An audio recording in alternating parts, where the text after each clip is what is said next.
Welcome to another beautiful edition of the Progressive Mind Show. This is Senna, aka Alinko. We're glad to be coming your way. Today's topic is updates on the Chicago African community navigating the pandemic. This evening, we have prominent members of the African community, actually the leaders of some of the African nations here in the city of Chicago. If you just join us, this is your favorite community building show, The Progressive Minds. We are here every Wednesday, 6 to 8 p.m. Today is September 23rd, 2020. It's never going to be another day.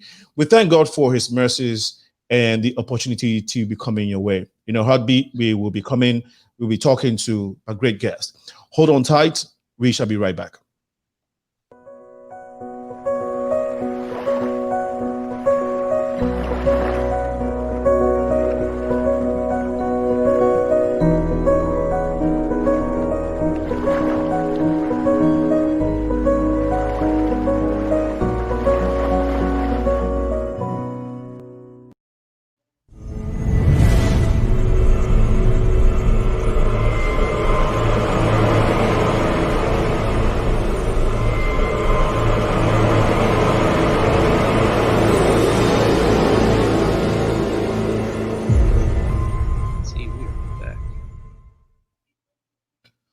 Welcome back to the show. This is Senna, aka Alinko. Please help share the feed on Facebook. You can go to our YouTube page, The Progressive Minds, and share it there as well. This is where we come together, deliberate on issues, ask questions about how we can make the place that we exist, the place that we live in, a better place. We will go to the Captain Mike segment. After that, my great guests are available. They are ready to talking to you. Please help share the feed if you come on, and that way you can help spread the good gospel. Captain Mike is ready to do his thing. My brother, you're welcome to the show again. Oh, well, thanks. We have, it's a beautiful day. I know you have something good for us. Please take it from here. Oh, yeah, a really nice day today. 77 degrees. Winds are out of southwest, about 10 knots, 12 miles an hour at Midway. A little bit warmer than normal. Our normal high is about 73 degrees. We're going to stay a little bit warmer than normal for the next few days, over the weekend too. So get everything you have to do done this weekend. We're going to cool off on Monday. We may have another warm up right before we get into the real fall weather. But tonight, really, really nice night. Gonna have a low about 55 degrees, maybe a little warmer than that. Maybe a stray shower, but not really. Maybe a few clouds here and there, mostly cloudy. Tomorrow, nice sunny day. South winds 5 to 10 miles an hour. Friday, a really nice day. Maybe a few clouds in the sky. You're gonna have southwest winds picking up a little bit. Saturday, really, really nice day. Then we get into Sunday. We're going to have 76 degrees and some clouds, 72. It's going to start to cool off on Monday. We're going to get some showers. So through Tuesday, it's going to rain throughout most of the day. And Wednesday, we're going to have a drop off. We're going to struggle to maybe get to 60 degrees and have some rain. So, yeah, definitely this weekend, next few days, get in everything you need to get in. In sports today, our Sox are in Cleveland playing. They're down 1-0 in the third inning. Cubs are just starting at Pittsburgh, 6:05 p.m., and the Fire are going to play the Houston Dynamos tonight at Soldier Field, 6:30 p.m. Tonight we're going to revisit another topic we've talked about before, but it's been a while. We'll have to talk about it again just to get our memories going.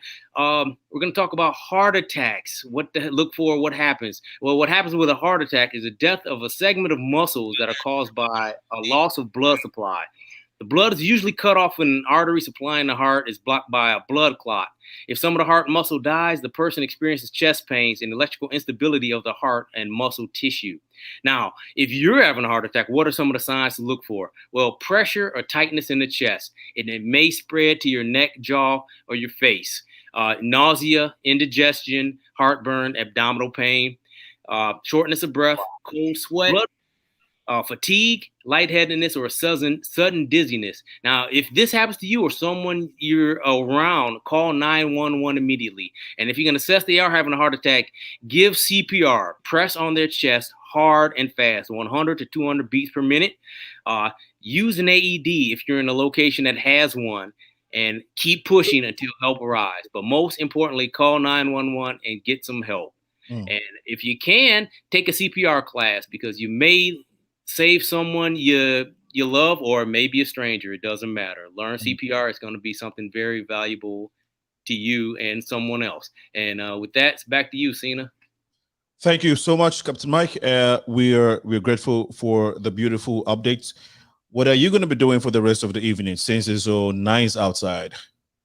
Well, I'm going to be going outside to enjoy some of it. And tomorrow, wife and I were going to start a motorcycle riding class. So that's something that we got to get off that bucket list and see if we're any good at it. No, you know what? That is one of my to-do things. It's something I've always admired. That and roller skating. I need to get on those. So if it goes well with the class, let me know about it. I may have to join that class because I need to. I know how to ride a little bit, but I need to polish it up and master it so I can get on those big old bikes and be making all the noise in Chicago. Yeah, we're gonna go riding then. I look forward to that. Absolutely. All right, my brother. Thank you so much. Enjoy the evening. We shall be keeping in touch. All right. We'll see you next week. All right. Great. Here, that was Captain Mike with his segment. We shall be right back after this break.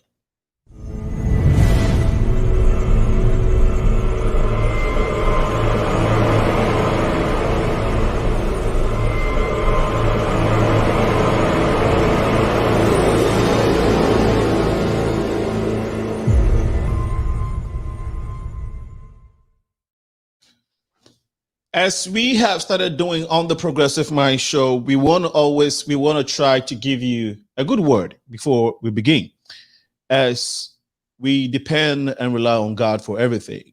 Today's good word verse of the day is Psalm 128, verse 1. Blessed are all who fear the Lord, who walk in his ways. You will eat the fruits of your labor. That is from verse 1 to 2. Blessed are all who fear the Lord, who walk in his ways.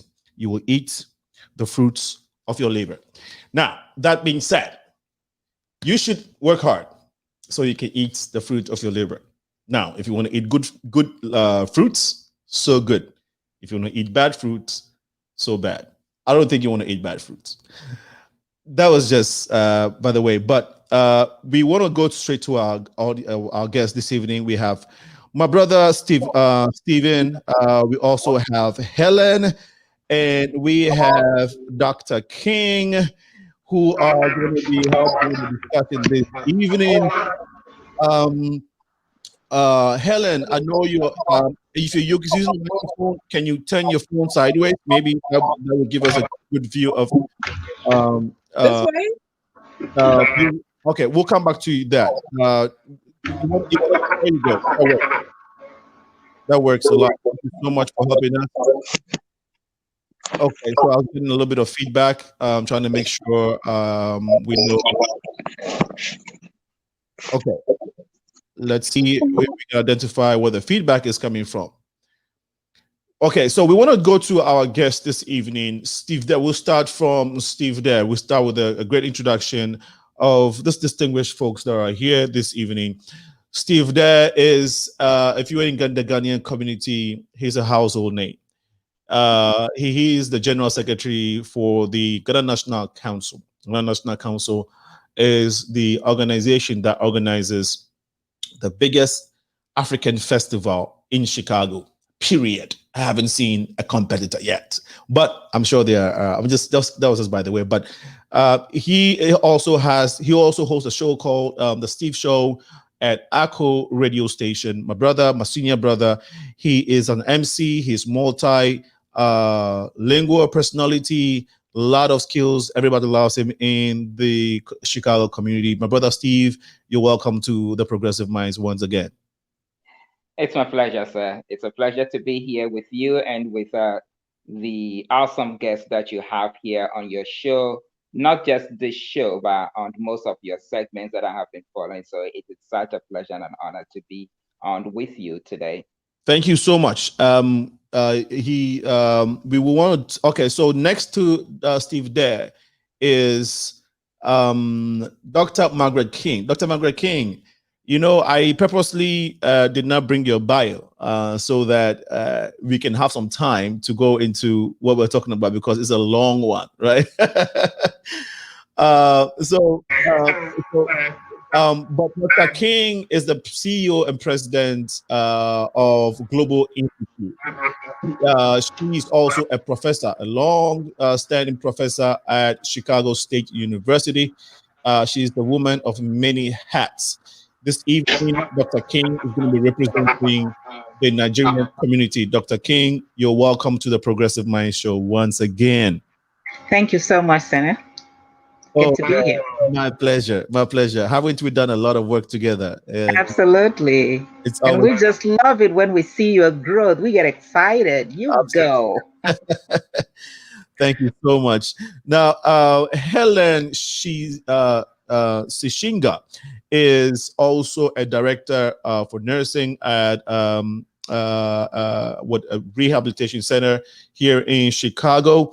She's also the vice president or vice chairperson for the Zambian community here in the city of Chicago. Helen, this is the first time you're on the show, but I know that I have worked with your president and members of your community, and we are pleased to have you here. You're welcome to the Progressive Mind Show. Helen. Thank you. I'm actually the vice chairperson, not vice chairperson. Thank you so much. Yes. All right. Now, my great guest. Now, Steve is obviously going to be representing the Ghanaian community as we talk about what the update is, what has been going on with the African community in the city of Chicago. So we're going to try and do that. But before we begin, I want to let my guest. I'm going to give you a few moments to just acknowledge folks who are watching us. And maybe with your intro statement, what has been going on, what your observation regarding the pandemic and all of that. Maybe we'll start with ladies, of course. So, Dr. King, your little observation regarding the pandemic before we go into the meat of today's topic. Well, the pandemic, we know that most people have the fatigue of the pandemic or the lockdown, and many people who may have lost their jobs are still struggling. Even though some people feel like, okay, it's time to move on, but the virus is still out there, and we really need to be very, very careful. People are trying to move on with it, and of course, folks are going back to school to work. Even though most of the schooling is done at home virtually, but I can see good and bad things. But I want to thank God because I believe God has a hand in everything. And instead of us complaining, we want to work with God in this situation and see why the coronavirus is here and what we need to do about it, working with the plan of God. But I can see many things happening in terms of the virus. Life is never going to be the same anymore. If somebody says, oh, let's just wait until life returns to normal, what is normalcy? Being in this show in the comfort of my home, even if I wanted to be in my pajamas, is a change that you're always going to see in one way or another. We had conferences from different parts of the world. We get to participate for things we may not be able to have time or money or the resources needed to travel, but we get to do that. So as an update, we know that the virus is here. We need to be careful about it. And get into all the preparations. Put on your mask, wash your hands, and just be ready. Yeah, great. So there's a lot to talk about the virus specifically. I mean, the pandemic specifically. But thank you so much, Dr. King, for that intro. Helen, your observations so far from the beginning of the year up until now. Some people in your family, your network, community, who may have been hit so hard. Just your candid, short opinion when it comes to the pandemic so far. Oh, well, hello, good evening, everybody. On the pandemic, as a healthcare worker, I look at that aspect. It has really affected a lot of minorities, the fact that majority of them don't have insurance, and the time that people get sick, they don't want to go to the hospital thinking they'll be turned back, which is not the case. The hospitals do not turn back anybody with a virus or with who has symptoms, presenting symptoms. Coming back to our own community, it's been a challenge. Some people have lost jobs, have been laid off, or are working less hours. So they're basically dependent on the other person, the next person to help out. And not only here, even people like back home in my country, people that had good jobs no longer have jobs. So even if you're out here has a good job that you're able to sustain yourself, you now have to take up the load of sustaining people back home, children, parents, mothers, brothers and sisters that are not able to fend for themselves. All right. Thank you so much for that update. My brother Steve, your brief observation regarding what has been transpiring, what has gone on in the world and in this country so far. Well, just as the distinguished ladies indicated, coronavirus had come to change the world as we know it. Dr. King alluded to the fact that we talk about returning to normalcy. What is normalcy? You know, it does appear that this pandemic had come around and changed the world so much that we have begun to adapt in so many ways that no one would have thought of many years ago or even a year ago.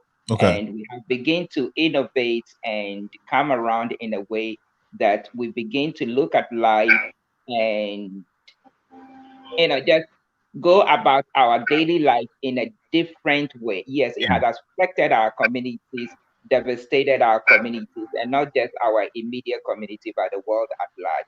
But somehow we have begun to innovate and begin to do things in ways that no one would have thought about, you know, in a year ago or, you know, months ago. So it has the ups and the downs.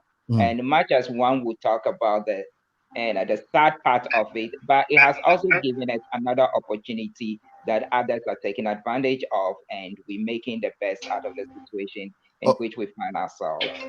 Thank you so much.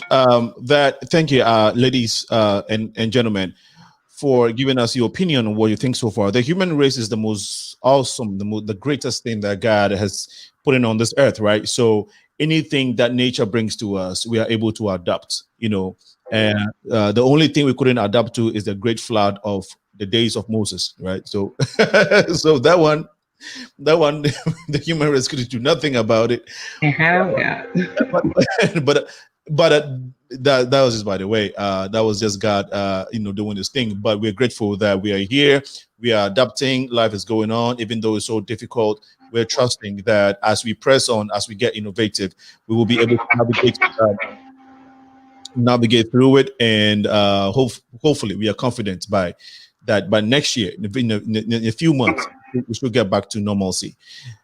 So I'm glad that you said we're getting feedback, so I'm trying to see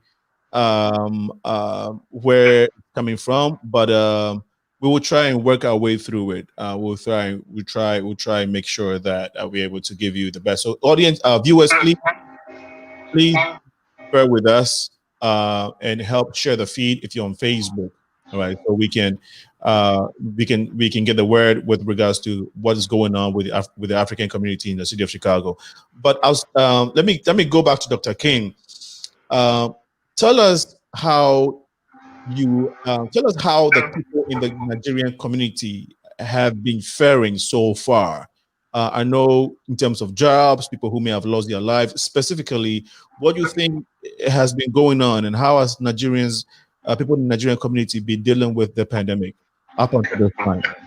Well, like you know, the statistics of the pandemic in terms of the racial split has been very much affecting the Black community in a very negative way. About 70% of the death has been recorded. 70, I think about up to 70, 75 in the Black community. And that's, of course, why the mayor had some seminars and some issues on that. And we are part of that community. Right. With African diaspora, we are part of that community, and there's so many issues that account to that. Right. If you're already not having a good healthcare system, and you get hit with a health issue, it becomes a problem. It's an added problem to what was there already. If there are job issues, economic issues, then it mounts up. But for the most part, Nigerian people, African people, or people of African descent are very, very versatile. Are they very strong? They're holding their own as much as possible. Yes, we've had a few deaths in the community. I can think of one, a sister, they're twins. One of them was a highly placed nurse, working with corona victims, and then she became a victim herself and died, and not too long ago, and it was very devastating. We've heard of some young men too, a 25-year-old young man also that done. That's not directly in the Nigerian community, so that impacts us. What impacts in one community affects in another as well. And as I said yesterday, I just said not here, but part of our Global Institute family are out in Turkey, and they're having the outbreak again, like fresh. So when people think it is over, we need to watch out for that and be careful, because this is not over. We need to, back in Africa, okay? We are from the Nigerian communities. We have pepper soup, okay? We have the spices that those things are very effective when we use them in cold, and we know that the virus does not like heat. Heat can easily kill it.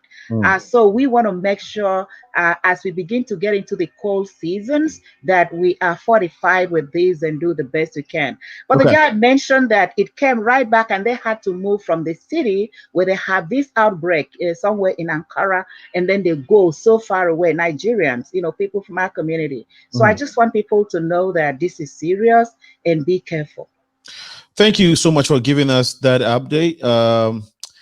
I know there are other stories, and hopefully as we go on, you would help us, identify them and, touch on those, because we really want to know. And then I also know that you've been a leader in the community. I know you have done some benevolent, project in terms of trying to help people who might be needing help here and there. So maybe you can share that story. But Helen, your community, can you give us some specific numbers with regards to what has been going on and how people have been directly hit by the pandemic, health and economic? Health, social, and economics. To start with the health aspect, in the Chicago land itself, we haven't had any deaths. We've had a few COVID cases, but they've recovered. But in the whole country, we've had, if I remember, we had 2 recorded deaths of COVID from the Zambian community. A few cases again here and there with COVID. Some are first-line responders. Knock on wood, God is still protecting me. I've been working with COVID patients from the time that the pandemic broke out. It's been a scary time.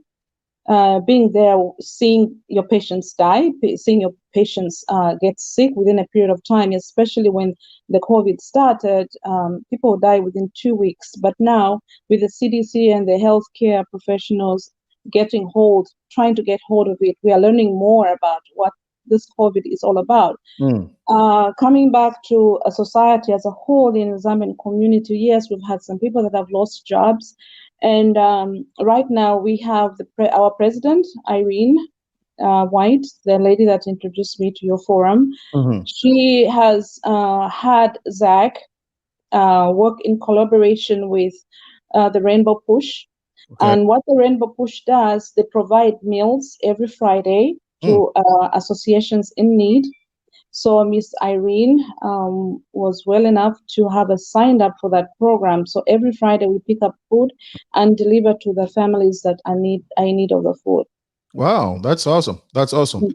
Yeah, so that's one of the things that we've been doing, and we also try to reach out through our platform, our Zambian Association platform. We try to reach out to everyone to see if there's anyone that has an issue, to reach out to the executive team or the board team so that we see how we can help. I know we can't provide everything that somebody needs, but the little that you give somebody, I think, goes a long way. Like the meals, they've been really helping. I mean, like for myself, I'm working so hard. I have a kid at home, and those meals, when I'm working long hours, that all he does is put in the microwave with his friends and they warm up the food. So besides that helping other people that are not able to get food, it is also helping us people that are working back to back to feed our families. That's a very great in-depth breakdown on what is going on. Thank you so much. And then, Dr. Kim, we'll come to you to, of course, I mean, I'm sure there have been some, giveaways in the community as well. So in the Nigerian community. So we will let you tell us about it. But brother Steve, as the General Secretary of for the Ghana National Council, you are in I know your role and your participation in the within the executive level and also on the ground. So tell us in depth what has been going on with regards to COVID and how it has affected members of the community, and maybe some of the things that your office has done to alleviate the burden of your people. Okay, thank you. Thank you so much, Alenko. Right. Well, as we all have indicated, the COVID-19 is not peculiar to one community. It has affected just about everyone, if not everyone in general. Exactly. So the Ghanaian community is, it's not excluded. It has affected the Ghanaian community as large. But here in Chicago, I would like to say that we have not had the huge impact on in the area of loss of life. We have had some cases that we heard of due to advanced medicine. They've all been able to come out of it. So Chicago was not highly impacted in terms of death from the coronavirus. Okay. One of the communities, but Chicago is part of the national community here in the U.S. So we are in touch of other communities around the U.S. And one of the communities that was highly hit is the New York community. The New York Ghanaian community was highly impacted. We lost so many lives in the New York area. But of course, we all know about how the coronavirus affected New York in the early stages before they seemed to get a handle of it, and a large Ghanaian community was impacted. What we have done here in Chicago is this, that the Ghana National Council, and let me say this for the record, that I am the organizing secretary, of which I have done for several years. I have done this for maybe over 10 years now that I have been the organizing secretary for the Ghana National Council. And essentially what I do is participate in organizing the various events or putting the various events together for the Ghanaian community. So what we did is that on the onset of the coronavirus, we realized that the segment of the community that was highly impacted was the elderly. The elderly was shut in; they could not go out. When everybody was scrambling, trying to get food and store food, we realized that they had an inhibition trying to get out there and compete and get as much for themselves as they could.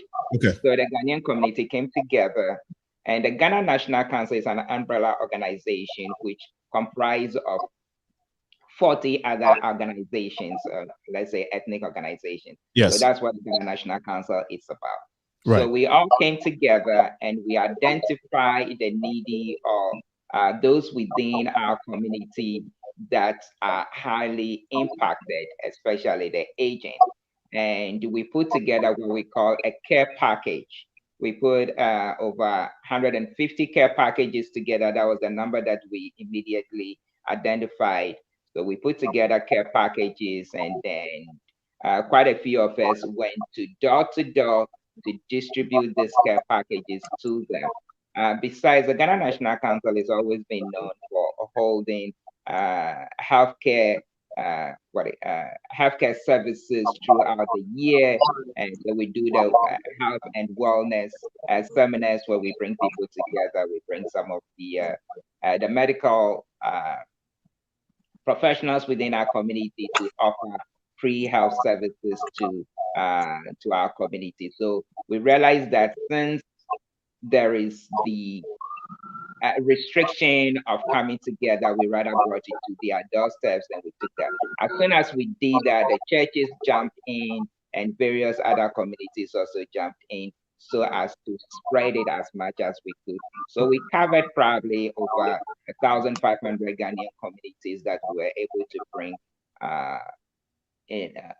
care to them in a way of health packages that we were able to consider. So those are some of the things that we have done so far, and we continue to look at ways of trying to help our community come out of it the best way we can.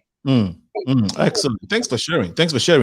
Dr. King, I don't know if you wanted to touch on that in terms of what the leadership or some members of the Nigerian community have been doing or have tried to do for some of the folks within the Nigerian setting. I don't know if there is any information on that you want to update us with. Communities are very communal. We are not an individualistic society. We bring everybody in and we are part of supporting. But number one concern is information dissemination. If you have the right information, you'll be able to work with it. And also for people who may have lost their jobs, and with the stimulus, we are thankful for the stimulus, and we are trusting and hoping that more of the bills completely pass to help people. And so those information, we make sure everybody has it, and also not just the Nigerian community, the African community, as well. The United African Organization's been doing a good job. And so once we see those information of wherever they come from, and we see that they are authentic, we make sure we circulate them so that people can have it and be able to tap into some kind of a relief for the refund.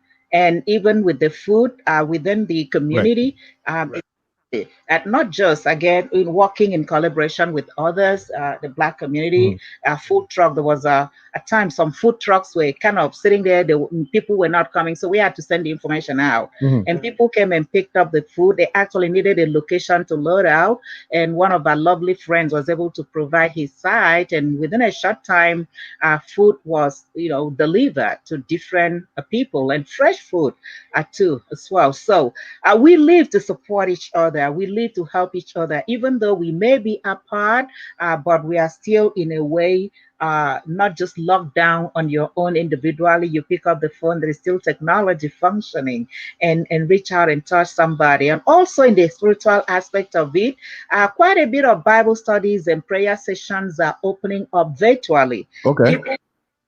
And they pray for each other. And lots of miracles are happening, even in small groups, or even in people calling out. Many camp meetings and church programs that people would not normally be able to go are being set up, and people call in, and you get spiritual support as much as you get physical support. So we are thankful for this. Despite the ravaging concern of the virus, some good things are coming out of it. Neighbors are helping neighbors. People are loving each other, and the community, the Nigerian community, of course, are reaching out and touching. I think of one quick case that a man, he basically just collapsed. We didn't know what happened. They had no clue. And everybody rushed around. They couldn't find the wife, and calls came to us, and we looking around. But before we knew it, was in the ICU. And before we could knew it, all we had to do, gather everybody. If you can pray, we want a miracle. And before we turn around, the person was out. So we are thankful. God has been helpful, so we want to continue to be such a help to others, because we cannot succeed unless we are all successful. Excellent. Great. If I can pick it back on Dr. King for just a quick second. Yes. Okay. Yeah, just as Dr. King said, yeah, one of the things that came out of this is collaboration. You can see that not only the African community, but the immigrant community came together in a way that has never been seen before. And the UAO that she mentioned, it was one of the very good facilitators that ensured that we get information sharing, especially when it came to the stimulus package and all the other the PPPs and SBA loans. We even collaborated with people from out of town. One of the gentlemen that you have featured on your program, Christopher, came in to give us a bunch of information, and we knew that some of the community that was decimated was the cab industry, the Uber industry. Those were people. Those were industry that we had quite a few of our people in. And so we were able to get them information as to how they can get relief. And I'm sure most of them did get relief. So yes, this brought about collaboration in a way that has never been seen before. And entrepreneurship as well. Because we all entrepreneurship, because people who were like you talked about Uber or whatever, I called up, and even I might not want, but I could mention her name, the president of the Hair Braiders Association, especially when personal care, you do that, right? You mean Fatima? Absolutely. Yeah, we had a talk. There was a time initially when one of the fabric stores was giving out and showing information on how to make the PPE. Called her up. We were speaking. Oh, she's like, I have a machine here. I'm like, so we got entrepreneurs here and globally, in most global African. We told them, if you can drop everything, nobody is going to a wedding right now. Nobody is going to a funeral, right? But people need to protect themselves, especially at the initial stage before we could figure out how to get the PPE in. And we got the information on the videos, how to sew it. The Global Institute, we circulated it to all of them. Many of them came with lots of testimonial. So there is a bad thing from the corona, real bad, killing people. But some great things are also coming out of it, innovation. And the people are giving testimonial about how they're making money the way they had never made before, that they never thought about it. And so they're calling this, and I'm like, do you have a chemist close by you? Go there, put it out. We call up hospitals. We send letters to even some presidents or vice presidents of countries and say, we need you to support your entrepreneurs. Put some money in their pocket, let them buy this thing, sell it, and you buy it from them. Yes, global trade is wonderful, but why are you at this moment not supporting entrepreneurial development in your immediate neighborhood so they can produce this? And they're doing a whole lot better and making more money while also protecting lives. Thank you so much for sharing. It's 6:37 p.m. You're listening to the Progressive Mind Show, your #1 community building program in the entire world. Every Wednesday, 6 to 8 p.m., we are here to discuss issues that relate to you and I. If you're watching us, please help share the feed. In a short while, we'll go for a break. When we come back, we shall be talking to these great community leaders. Steve Dare, representing the Ghanaian community, Dr. King, the Nigerian, and Helen is representing the Zambian community. Please share the feed while we go on this break. If any of you, to my guest, if any of you listen to the show on a device, maybe you want to lower it, just turn it down. That way we're not getting feedback. But Helen and Dr. King, you can share the feed while we go on this short break. Okay, we shall be right back. Another massive event coming your way on October 1st, 2020 is Expressions. iStrategy, in partnership with Smart Space Art Gallery, announces the launch of its exclusive exhibit, Expressions, Faces and Figures collection by the Nigerian-born talented artist and storyteller Mukaila Ayuade. Discover how Mukaila transitioned his love of art from a professional hobby into a micro-entity capable of providing sustainability. Our topic, the art of business. Small is the new big. Exploring the growing necessity of a micro-entity, a subcategory of small businesses that are stepping up and taking the place in shaping the post-pandemic economy.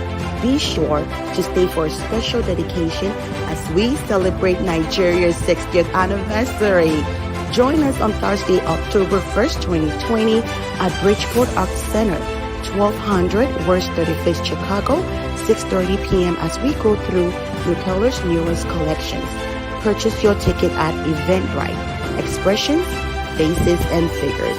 Come and meet your one and only Senna, also known as Alinko. You cannot miss this one.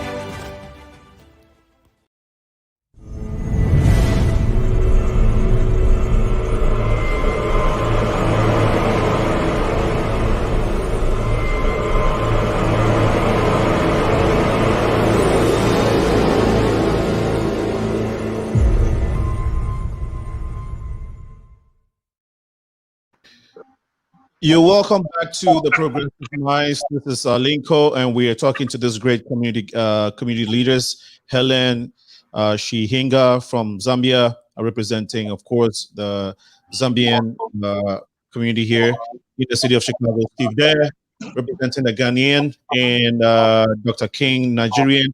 The commercial you just watched, of course, is coming up. It's colliding with Nigeria Independence Day. Dr. King, it's a big day. I'm an adopted Nigerian because I work with so many Nigerians, and so Nigerian independence is Ghanaians' independence. Ghanaians' independence is Nigerians' independence. We share a lot together. One of the very interesting relationship that exists between Ghana and Nigeria. Okay, on another day. Okay.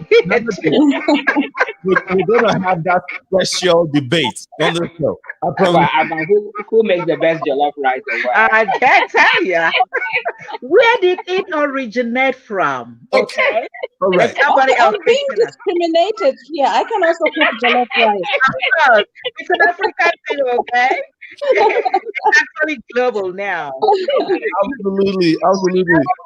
Everybody wants a recipe. Almost everybody knows how to fix it now. Absolutely. No, but viewers, watch out for that debate. It's coming on live on this show. It's going to be very interesting. There's so much in common when you come to these countries. You'll be amazed when we have that conversation. But on Thursday, October 1st, as you may have seen in the commercial of Thursday, October 1st at 1200 West 35th Street, Bridgeport Arts Center. Some of the guest speakers are going to be, let me try and get the names here. We have Elvis Charity. He is the principal of Charity and Associates.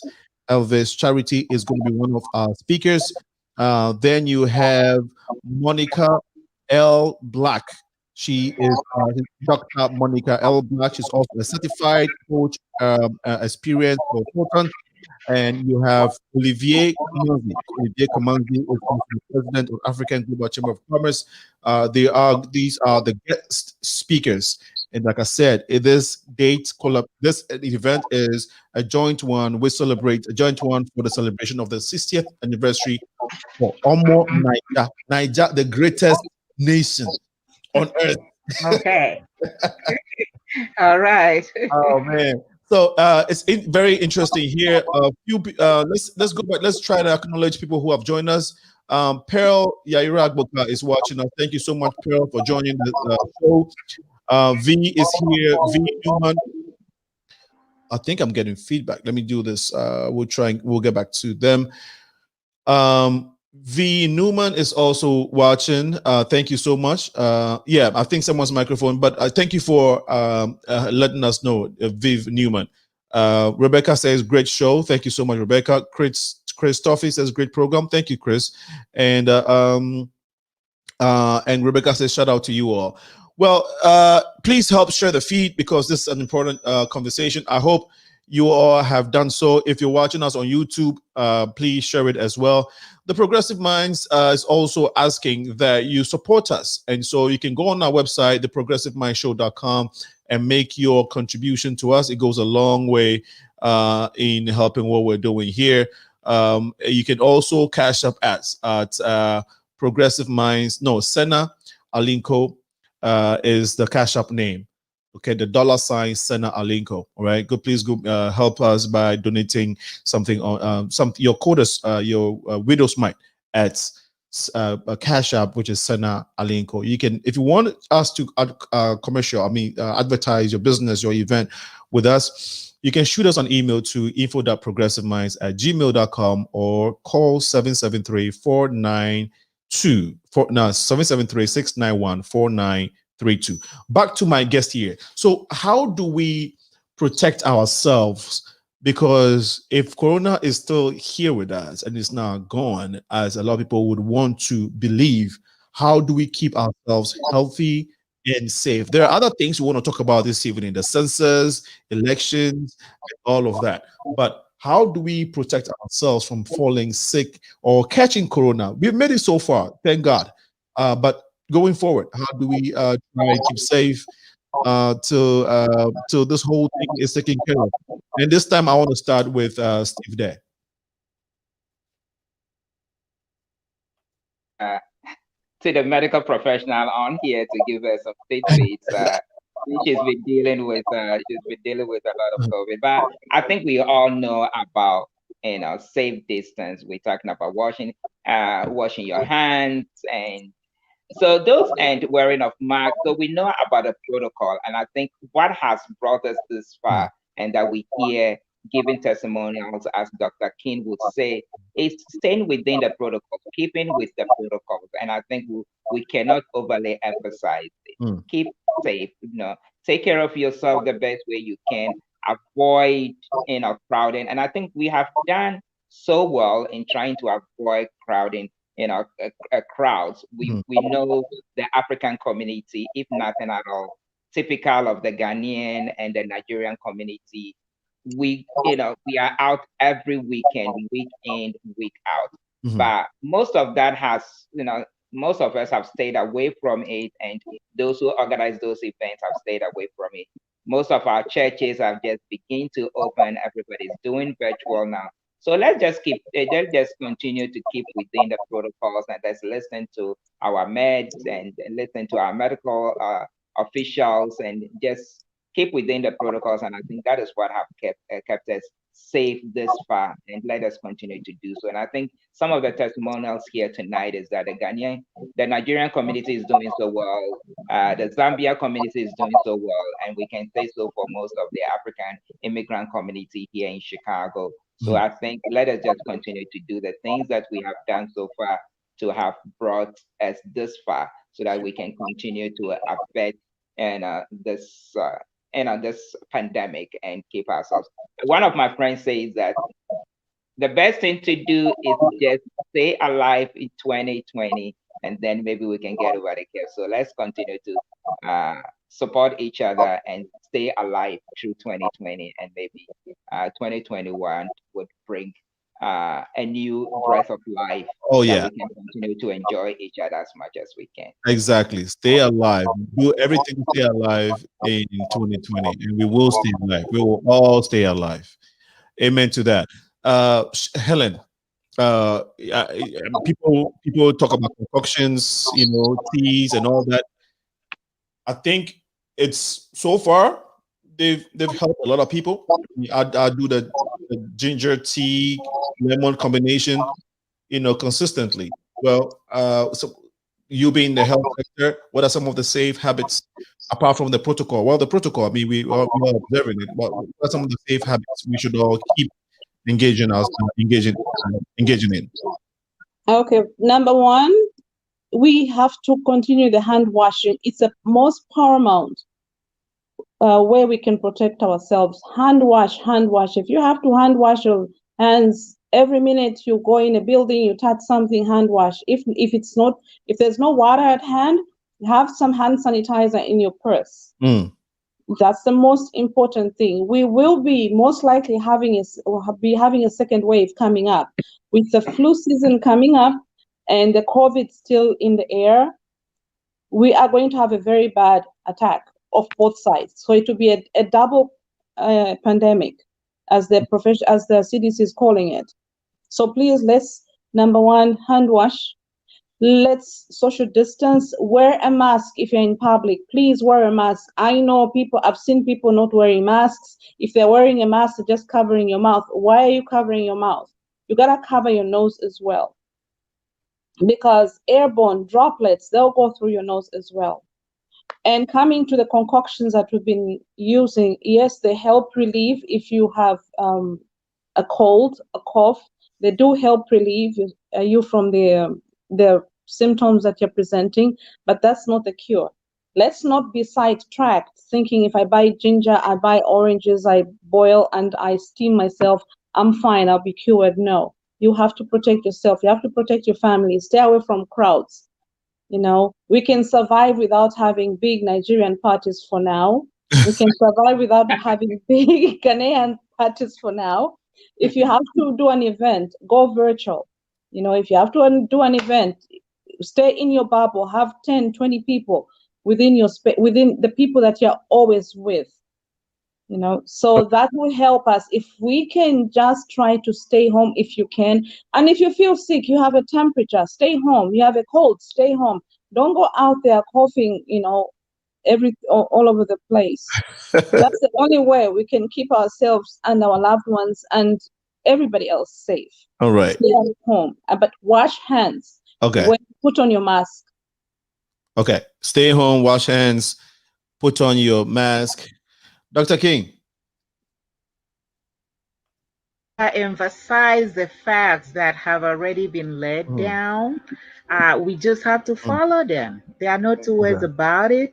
But I do want to add to the two speakers. And I want to take this show and play it with the healthcare professionals, our frontliners, as we pray for them that God will help them to continue to do what they're doing, and CDC to help us with the right information. It's been the best in the world, and we want to pray that they continue to stay the best in the world professionally. There is no reason to play politics with people's lives. If they are medical information, well researched, that's what they have been paid to do.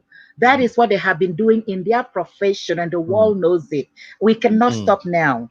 The virus is deadly. When we know it is deadly and how it's going to attack and affect people, we want the right information. And so we can follow the right information and keep people safe as much as possible. So that's basically what I can add. Within even the Nigerian community, we've talked about parties. Yeah, we love a whole lot of parties. Somebody just bought a house not too long ago. And in the middle of pandemic, you want to hold a party. You want to hold what did they call it? Swarming, right? And then we bring people. They showed in the picture 2 weeks after he was gone, a brand new house that he just bought. He brought in people there. Yes, he did. He died. Where? Somewhere in, I believe, Georgia. Somewhere, yes, not too long ago. Yeah. What age range? What age? From the picture that was circulated and some of the information that we heard, I saw them very agile, a very young family. He probably wasn't maybe in his 50s or somewhere around there. Very young children, the wife. You saw them dancing. You buy a new house, you can do the housewarming later.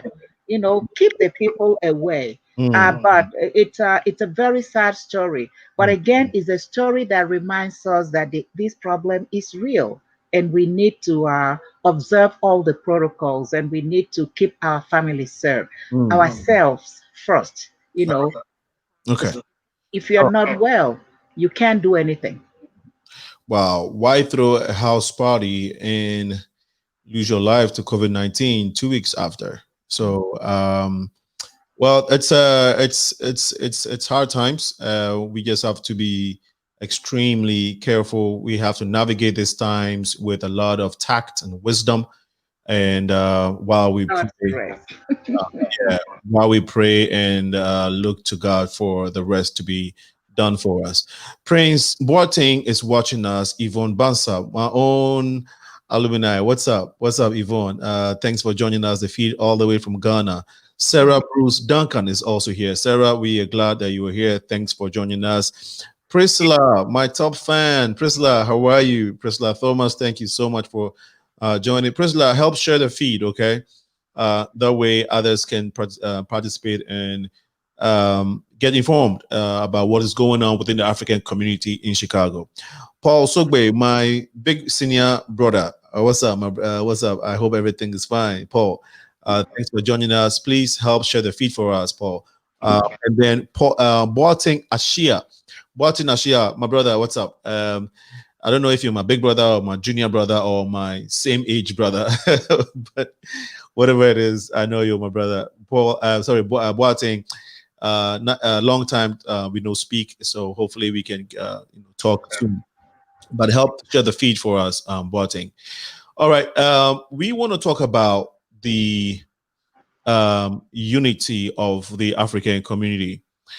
Some of you have been working in the city long before we came here, and so we want to look at that. But it's 5 minutes to 7 p.m. and I want us to maybe dive into the unity discussion after 7 p.m. Before that, I don't know if any of you know about people who have been struggling when it comes to the unemployment benefits. I want to take your thoughts and your opinion on what is going on with that, and also with a stimulus package. Based on what we are hearing, people, other developed nations, when it comes to government assistance during this pandemic, have been very consistent. UK, Germany, Spain, even South Korea, the Asian countries. But it seemed like since we only had one stimulus check in May, thereabout, and the government says go home, stay home, but nothing is coming. So your opinion, I would like to know your thoughts on that. Maybe you may have some information on what may be coming in terms of stimulus package, but let me get your thoughts on that. And then people struggling with unemployment as well. Dr. King, I know you have been very big on some of these conversations. Can you help share your thoughts on this, please? Well, we know first we want to appreciate and thank God that we live an era and a country where people are considerate, and we still have some what I might call compassion to human beings. We still have it despite the hard times that may be going on in politics that may be going on. We still have some good people. So we take the time to thank our Congress for coming together and putting these bills to help the common man. But we also want to thank the other side of it, who may not be seeing things in the way the other side may be seeing, trying to help the common man, but the other ones who have not really experienced what it means to lose a job, or their parents losing a job. They have never felt pain. We would like to take this time and plead with them that if you have not experienced it, many people are experiencing it and they're crying. I had a young woman, and I'm almost tearing up as I remember her. And then she called out, it was last week, and I've been trying to reach this young woman. I couldn't. She had been in depression. And even though we've heard about some support to extend even rent payment and all that till next year, but she was kicked out. And I've heard stories like that, many people, and she told, she's packing to move, and she had to go at a certain time. And even people with mortgages, problems are still, yes. In the city of Chicago? The person is not in Chicago, and I really don't want to mention the individual's name because it was confidential. But it's actually in a different city. But that's something that, but within the community. But I'm saying, so this person got evicted, and this person lives in the state of Illinois. No, the person doesn't live in Illinois. In another state. Yeah, I'm just giving an example of what is still happening even within the Nigerian community. And as you can see, Nigeria being the largest Black continent, a country in the world, and spreading through different continents. So there's a likelihood to see many of them in different locations. And that's why you have all of these stories coming in, because it's a large population spread in different locations. The issue is people are still suffering. Right. People are losing jobs. People are being kicked out from their homes. We're pleading with Congress to pass the bill. We talked about the Heroes Bill. We talked about the stimulus. At least it's stimulating the economy. As I teach economics, we know that if we want to talk about the Keynesian theory, and somebody please hear me out, the Keynesian theory, when this came up, then we knew we were not going to have a Great Depression anymore. When the people do not have money, because about 70% of our GDP is consumption. When people do not have money to buy food, to pay for housing, and to live, the economy is going to go to a hole. It's going to go worse. So between our consumption plus I, which is investment spending, and then plus the G, which is government spending, if the C, which is usually 70%, is not moving, is coming down, the government needs to do something and put it in. You're not helping the individuals, you are helping the economy. But so what if we help the individuals? If the businesses are producing and nobody is buying, they're going to lay off even more people, right? Even those who can work from home, right? They're going to lay off people. And when they lay off people, we'll find ourselves in not just a recession, but depression. We cannot allow that. So when John Keynes, the British economist, wrote that book, to, when the people cannot afford it, government pump in money so you can boost. Of course, that's why they call it stimulus, to stimulate the economy. When people have money in their hands, they can go and buy. And when they buy, it will send a signal. That demand will send a signal to supply, and the suppliers will produce more. When they're producing more, they will hire more people. Economy is not going to go to a hole. Even though there are some jobs that you cannot do virtually, but at least people will have jobs. Economy will still be moving. But if we think we are trying to help the poor people, that poor people, you want me to redistribute wealth, you are helping yourself when you help the economy. Because if you're living in this same world, and sometimes we talk about the immigrants, they're taking a job. Immigrants are not taking any jobs. Immigrants are doing the jobs that are needed to be done, but the other people do not have the ability to do it. Okay. And we can talk. I think that's another show. I think that's another show. We can get a whole lot into it. Dr. Kenny is the professor, so when it comes to that area, give her the mic and just listen. We're passionate. Great point though. We've learned a lot. Anybody wants to add on that before we go on a short break? Sure, if I may here. Yeah, I see Dr. King is so fired up about the stimulus package thing, but it is so sad that the House of Representatives did pass a bill, and it is stuck. We're talking about the Heroes Act. So the House of Representatives passed a bill, and now it is stuck in the Senate.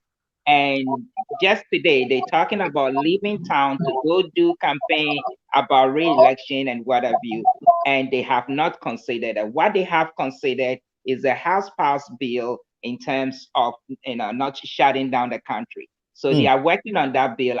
As soon as that is passed, they are getting out of town. They are considering coming back to cast a vote to confirm a Supreme Court nominee. That is what it's on their bill right now. And it is so shameful that these are people that we put in an office, and you would think that what concerns the majority of the Americans, that is what they would be concentrated on, care about. No, they care so much about having to go and campaign and for re-election or to be elected into office, and they don't care about what the ordinary masses are suffering in terms of job loss, in terms of unemployment and what have you. But they are so concerned, the Republicans are so concerned about coming back to confirm a Supreme Court nominee. When these same Republicans said during an election year, let the electorate have a voice in this momentous decision. Rather, they want to take this decision out of the hands of the electorate and make a decision when they could have waited, just as they did to Obama. So that is what we are faced with today. It is a pity. I yield. Man, it is so sad. It is so sad. Your mic was. Sure, you vote. Okay, we'll come to that. I don't know if Helen wanted to touch on that before we go on the break. Yes, just to contribute on what Mr. Steve said and Dr. King said, on the I could say on the behavior of Congress. They are not thinking of that person who has a home, who has kids to feed. Right now, they can't pass the CARES Act. With this CARES Act is supposed to help the businesses, companies like United Airlines, companies like Helen, American Airlines. I know it sounds Helen, like before you continue, can you move away from the mic? There you go. Bam. Okay. Yeah. Yeah. So companies like the United Airlines, the big businesses Right. that they think they want the other side of Congress does not want to support, the other side of Congress wants to support. These companies have started laying off people, like in multitudes. Already we have long lines at the unemployment offices. I don't know how long they're going to get, and I don't know how much people will be able to get to sustain themselves. Right now, they've reduced the unemployment money.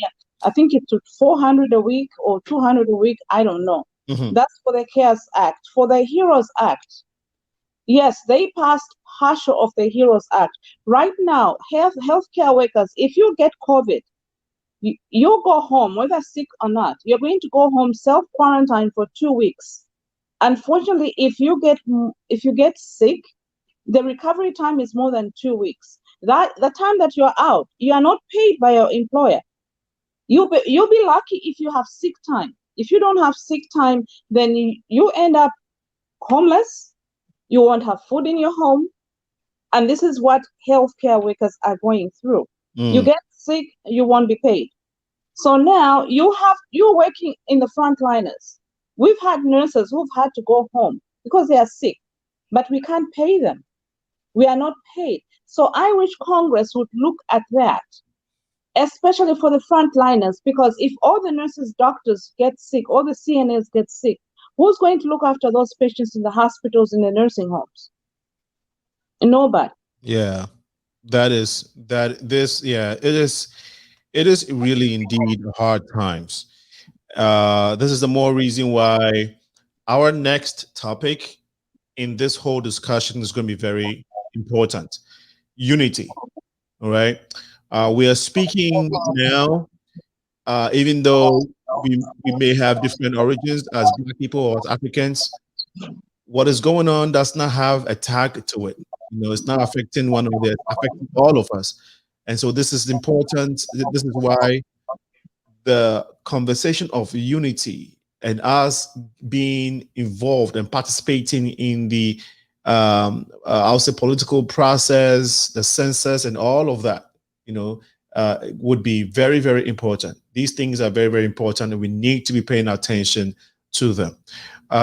It's been a wonderful discussion so far. It's 7 minutes past 7 p.m. You're still watching and listening to the Progressive Mind Show. We are live on Facebook and YouTube. On Facebook is Progressive Minds, all one word. YouTube is the Progressive Mind Show. Once you come on, please help share the feed so we can get the message into the community. We will take a short break. When we come back, this great guest, this distinguished guest who have been discussing this, they've been great so far. The information they bring in has been very it's heavy, and we know that at the end of this show, we're going to be making an impact. Stay tuned. We will be right back.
Another massive event coming your way on October 1st, 2020 is Expressions. iStrategy, in partnership with Smart Space Art Gallery, announces the launch of its exclusive exhibit, Expressions, Faces and Figures collection by the Nigerian-born talented artist and storyteller Mukaila Ayuade. Discover how Mukaila transitioned his love of art from a professional hobby into a micro-entity capable of providing sustainability.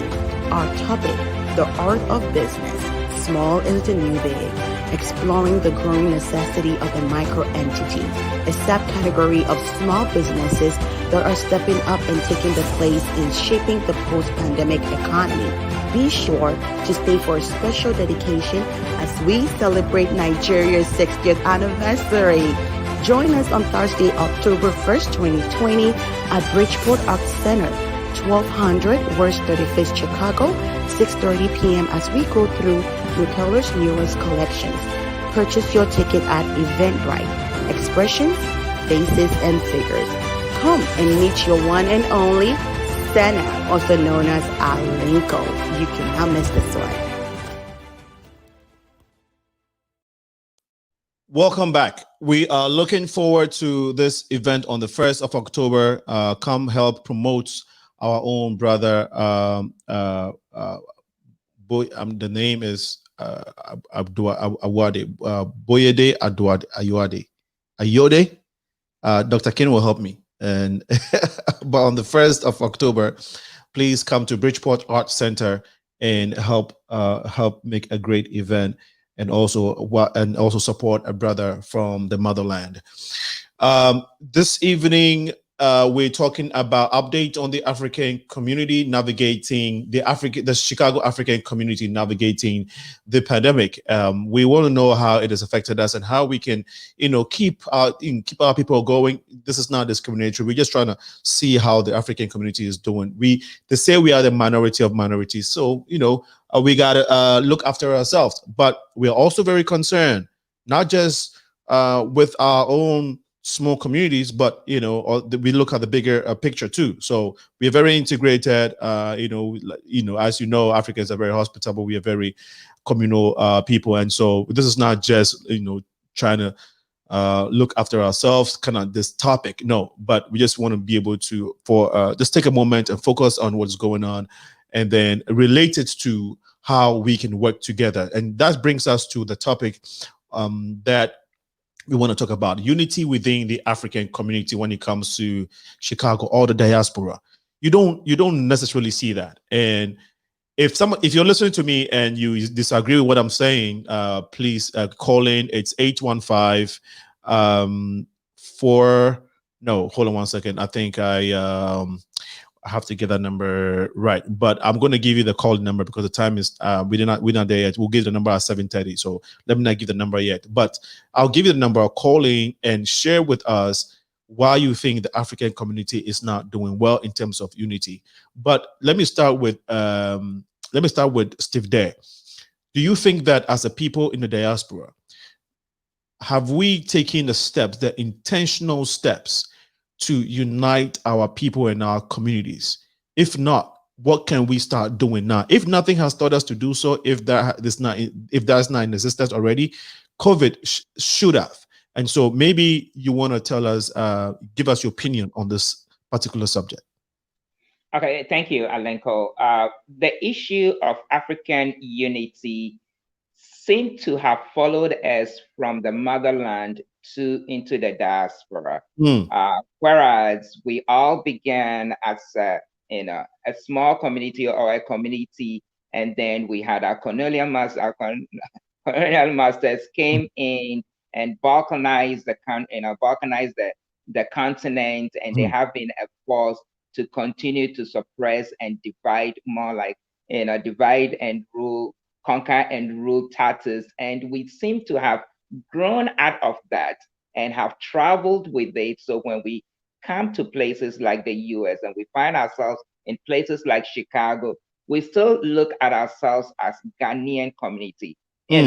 Sadly, as you said, you introduced each of us as a Ghanaian chief represented a Ghanaian community. Dr. King representing the Nigerian community, and Helen representing the Zambian community.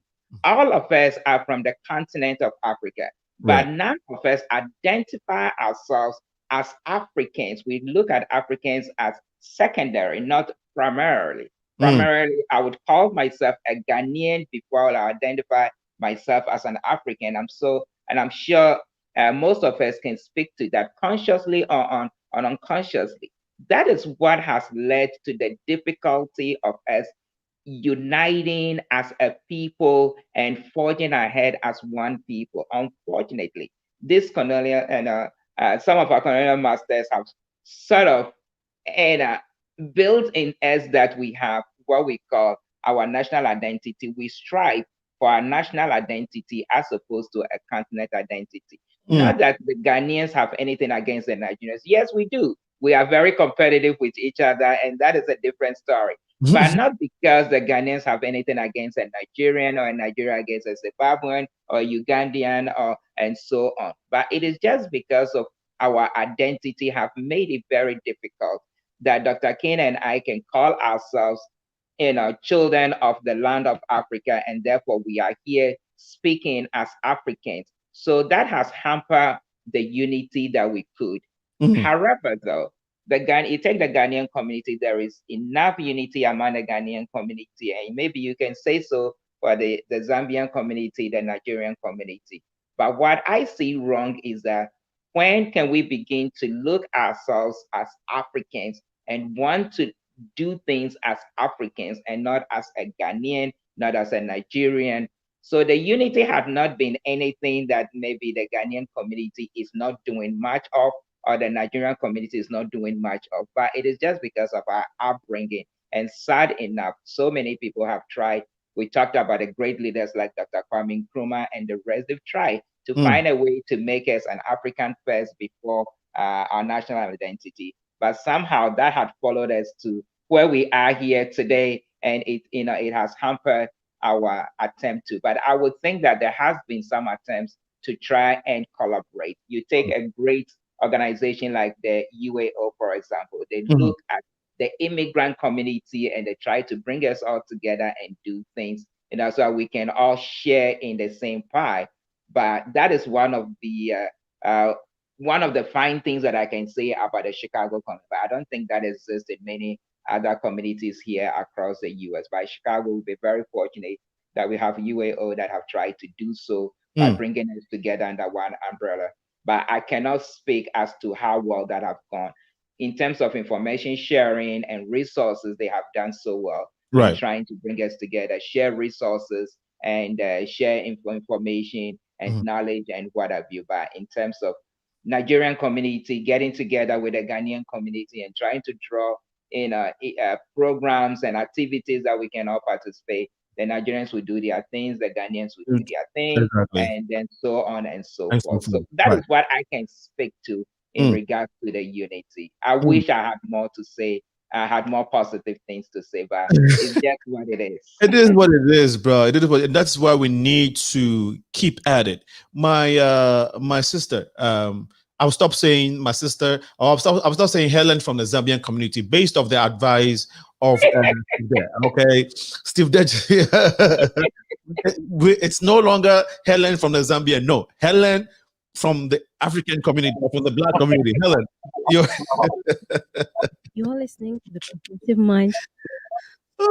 Helen, you're listening to the Progressive Mind. Okay. Actually, I identify myself more as African, as more of African than Zambian, because I am from different parts of Africa. My mom was Malawian, is Malawian, but she's still with us. She's half Malawian, half South African. My dad was Tanzanian. So you are United States of Africa, right there. I am United States of Africa because I am African, and here I've met my American community. So I'm a universal person because humanity is universal. So what I would like to say to contribute on what Mr. Steve said, yes, colonization really did make some borderlines of division. And Unfortunately, they don't even see it that way now. When I'm in a place, they ask you, "Are you from Africa?" They think Africa is one big continent. But then I start defending myself. No, no, no. I'm from Zambia. Zambia is on the southern part. Nigeria. I'm not Nigerian. Nigerian is on the western part, which is very sad. I'm just supposed to be so proud and say, yes, I'm African, and I move on. You know. And on the unity part, it would help if, as Africans in diaspora, we could share information. I've heard of the Ghanaian festival. I hear it's a very big, innovative, educative event. It's the biggest. I've never really gotten the big. Yeah, it's the biggest, if you say so. You're listening. So we need to share that information with all our African, the whole OAU. Let me just say OAU. I'm not going to say countries. The whole OAU. We need to share that information.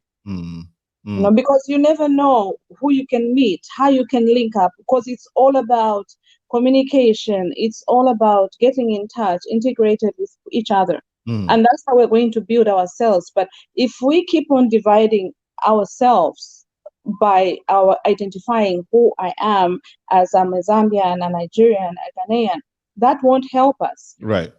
And that's why we can't develop as an African continent, because we have all these divisions that the colonial masters brought upon us. Right. So how are we going to break that division? Dr. Kwame Nkrumah tried. Dr. Kaunda, thank God, is still alive, is still trying, you know, by advising the younger generation that's coming up. Unfortunately, we are still divided. So us in diaspora, it's up to us to show people back home that we are trying to bring unity among us. We are trying to become one Africa. And the only way we're going to progress is if we become one. Only 2 days ago, I was talking to Mom, but she's back in Zambia. She was saying, how is it that us here in Africa, we are able to contain the COVID-19?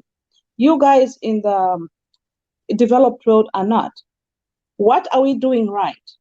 Because we as Africans have been brought up to wash hands each time before you eat, after you greet somebody. We just have that habit. So if we have that habit, that's universal in Africa. Why can't we have a habit of coming together that will bring us together and be one? In the diaspora. Great point. If we're able to fight the COVID back home by our own cultural ways that we've been brought up to do, we can bring that cultural aspect here, not just washing hands, but a cultural aspect of unity among us. Okay.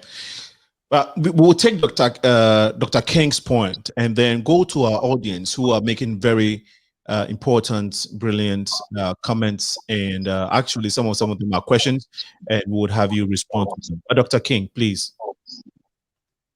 Unity within the African community. Yes. Very important. How are we going to do this? Understanding it is a problem. And when we can define the source of the problem very well, it is 50% solved. We've talked about colonization. I mean, I talk about the Berlin Conference had been so many years ago.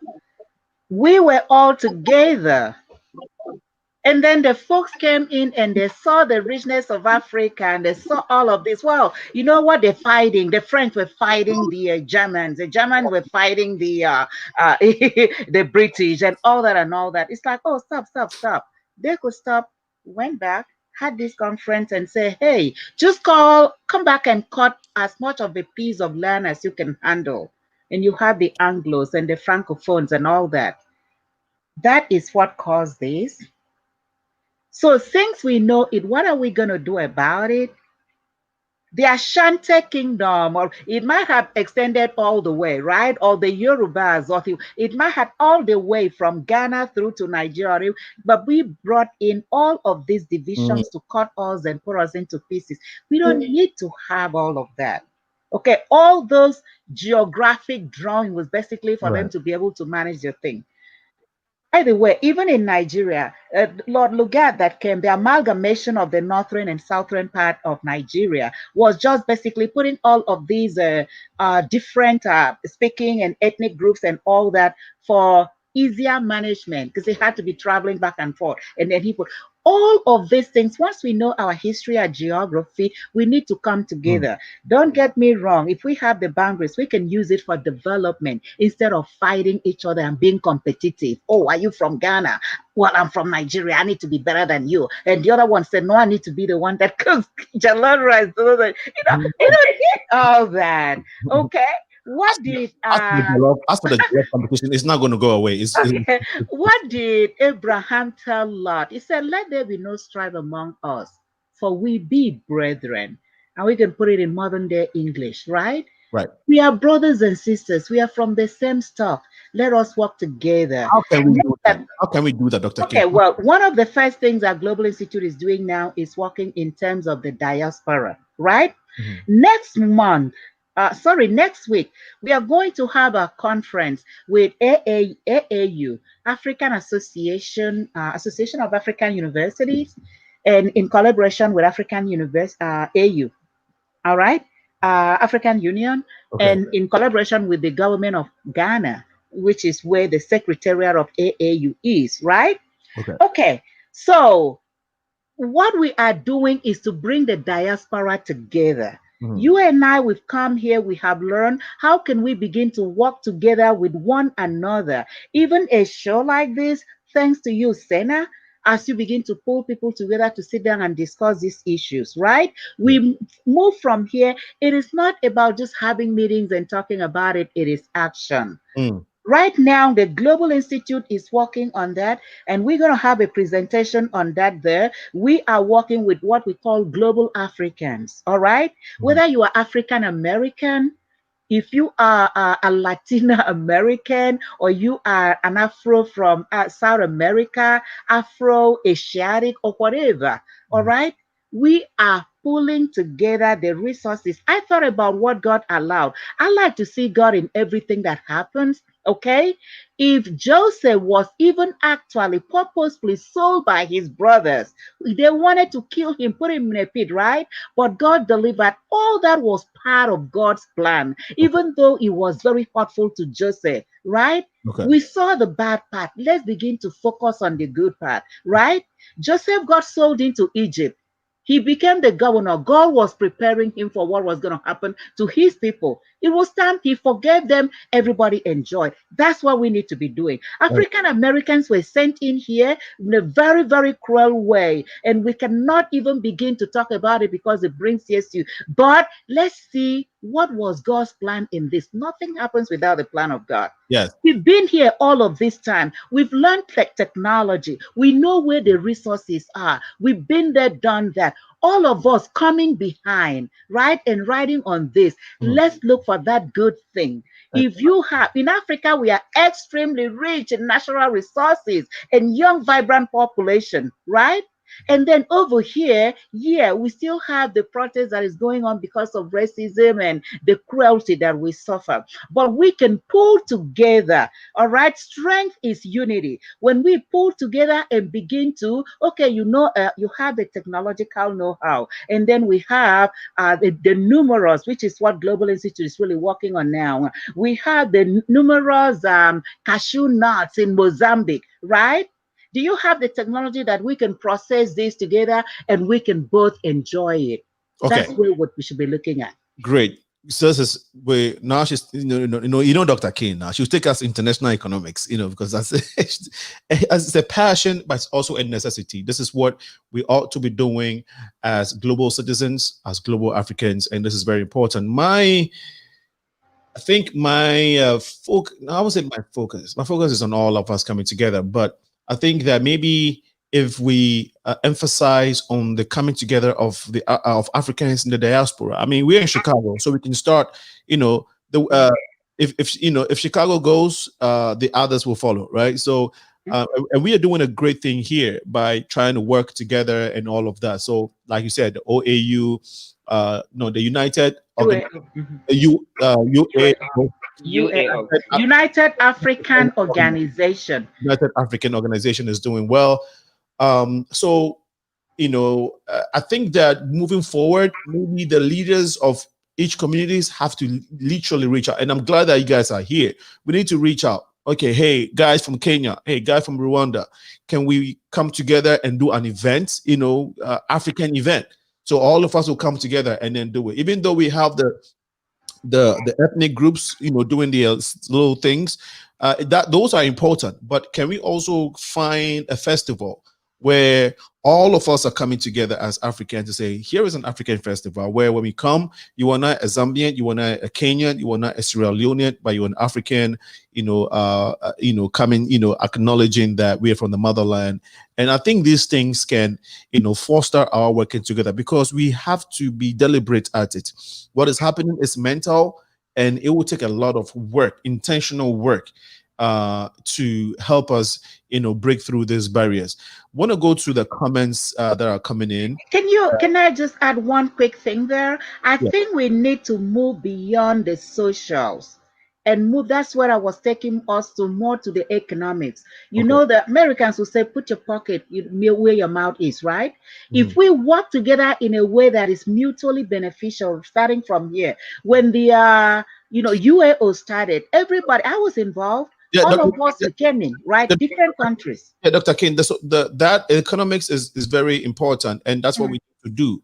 However, even if we have a divided house, it becomes difficult for us to trade. If I don't trust you, it'll be difficult for me to come and want to trade with you. I'd rather go trade with a Chinese who is telling me that they can sell their commodity to me at a cheaper price.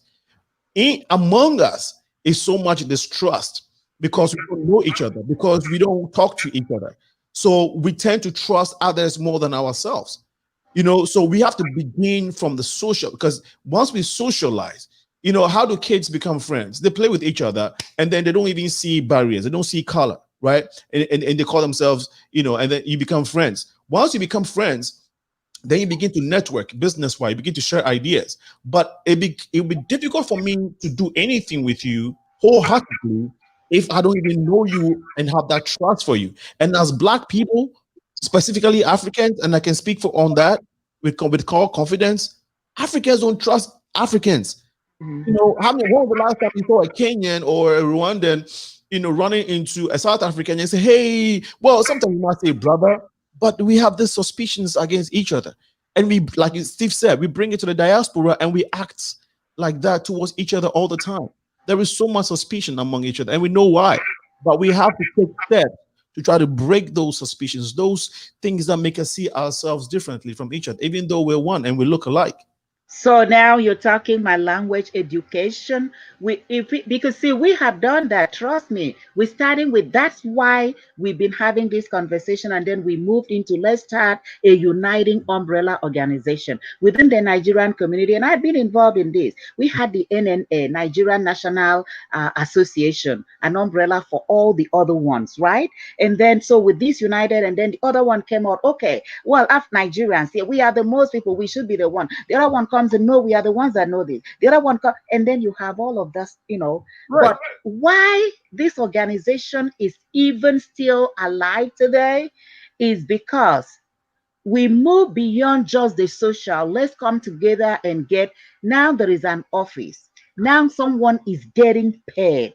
Before it was basically a social organization, right? We come in once in a month, and then we have meetings.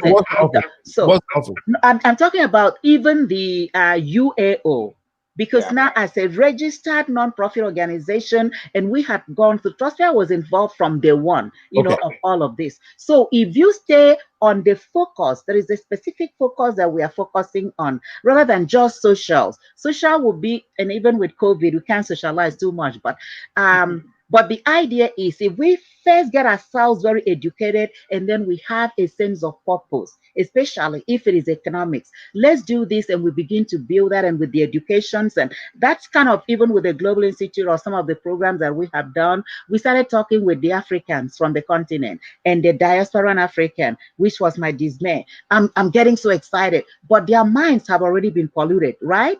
So, but I'm like, let's sit down and begin to talk about our differences. And then we bring together our the understanding of the disparity. And then we have a common goal. Now right. we're beginning to go. So let's sit down and talk about differences, which is the same as the social aspect of this conversation, right? Educational. Okay. Yeah. Okay. Not just that we are coming to sit down and drink, whatever, you know what I'm saying? But we begin to understand what is the root cause of this. And then because we are beginning to have projects that we know, if we have been given, we should give back, right? Yeah, I understand that, Dr. King. Development of Africa coming. If that is the goal, we start from there.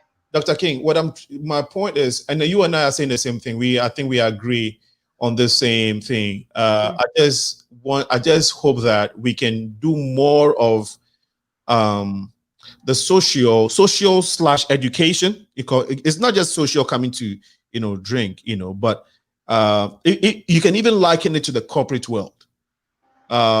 There is, before you meet a person who might give you a job or who might connect you to another business, if you have the chance to meet them at a social gathering, at a company event, you talk to them, you are interacting, you are chatting, you are not just eating and drinking, but as you are chatting and socializing, you get to know each other and you share ideas. And I think those type of settings but I know you guys have, you have been involved in this and you've done a lot of it.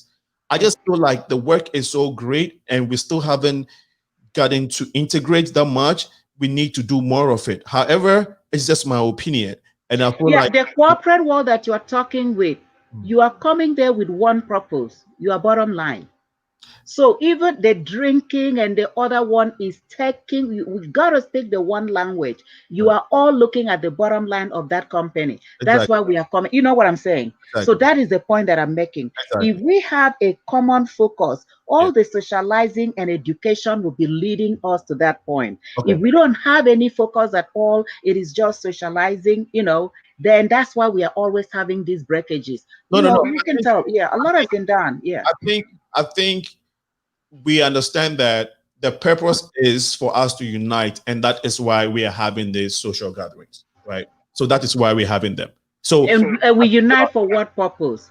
You see my point? We need to create that first. Okay. If we know that we have been blessed here for the sustainable development of our communities and you cannot do it alone, then we'll have a purpose. So whatever we do, we keep the focus in place. Yeah, there are all these protests and all of this, but we can all pull together, diaspora, continental, global Africans. We come together with the purpose of developing our own based on whatever resources we have. Then the unity will be a lot to foster than just unity without a central purpose. Okay. All right. Thank you so much. Ate Akron says we are competing with one another. You cannot unify with someone you are competing with. And I think that's the point that we were making earlier. As Africans, we have that instincts of quickly trying to compete. And I think some of the reasons why we try to compete, we already mentioned it. And if anybody wants to respond to Ate's point, he made another comment here. Let me try and read his comment so we can maybe put two comments and then have you respond to it. He says, the issue that plagues the African community is also common amongst other ethnicities. The Asians are fragmented. So are the South Americans. Excuse me, and even the Europeans. Our problem is magnified because we do not have power and we don't have position. How many African politicians can you find in Illinois? With so many Africans, we should at least have a few aldermen, don't you think? My brother made a very, very solid point. Would probably take us to the issue of us getting involved within the political process in this country, voting, the census, and all of that. But any of you want to respond to the points we're making earlier, and then my brother Aten Akron's comment here. Let me touch down very quickly so I can give others a chance. We need to complement each other instead of competing with each other. What am I lacking? What do you have? We bring it together. The point we were making on a global scale, you know, the diasporan Africans, you have the technological know-how and where resources are. African in the continent, the Africans over there, vibrant population, natural resources. If we bring those together, it will be for the benefit of everybody. So benefits. But in terms of the political issues here, let Steve come in, and then we can have you respond to that. Please, yes. Yeah, I know Dr. King have, you can see the passion in what she says, but I could not agree more with Akron. Yeah, there is some level of competition. There is one, and as I was speaking to, we have a self-awareness that this is me and this is what I want to do. But Dr. King make a very good input here. We need to have a focus. Then we need to identify, once we have a focus, then we can identify the vehicle. Just as much as you say, you were identifying a vehicle of achieving a purpose, but we first have to have a purpose. We are so individualistic, and it is when we begin to get rid of the individualistic, and as Dr. King said, we were brought here for a purpose. Let us harness our potentials. Let us not continue to look at ourselves as individuals, but let's look at ourselves as a group. But with a group, we have to have a purpose. We have to have a focus. Then we can identify what vehicle, can we apply or can we utilize to achieve that purpose. That seems to be what is missing among us. Right. So if we can begin to have a focal point as to what our purpose is and what our focus is, then that would translate into united for a purpose. But as it is right now, we seem to be so caught up in our own individualistic dreams and aspirations, and we do not have a collective aspiration or collective goal, and that is what seems to be driving us apart. Right. Yeah, there's always going to be competition, as the gentleman says, Atta said, look, there are so many other communities that are fragmented and that are divided. But yet, if you look at the US, for example, you can see how, the commonality among them. And then you take the South American, for example, you can see there is some commonality among them. But in the African continent, it is about, it comes down to about zero. There is none. Much as some of the leaders have tried to do so.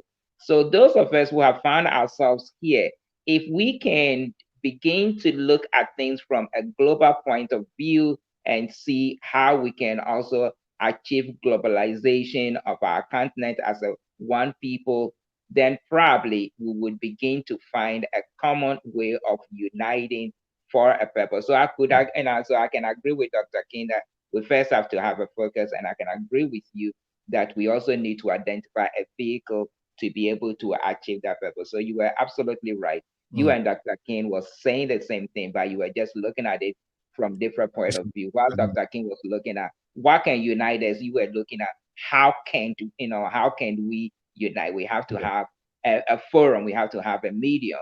Right. And so you both were saying the same thing, but just using a different approach to achieve. Right.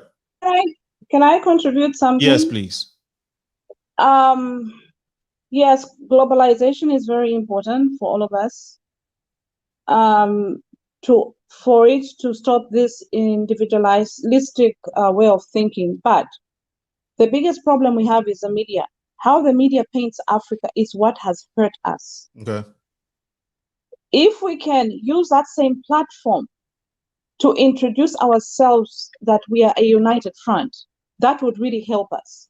But if we continue using that platform, displaying our separate ideas, it won't help us at all. So the same platform that has tried from the colonial times to divide us, to put all those geographical lines, we can use it to break those geographical lines, because the geographical lines is what has brought us to where we are right now.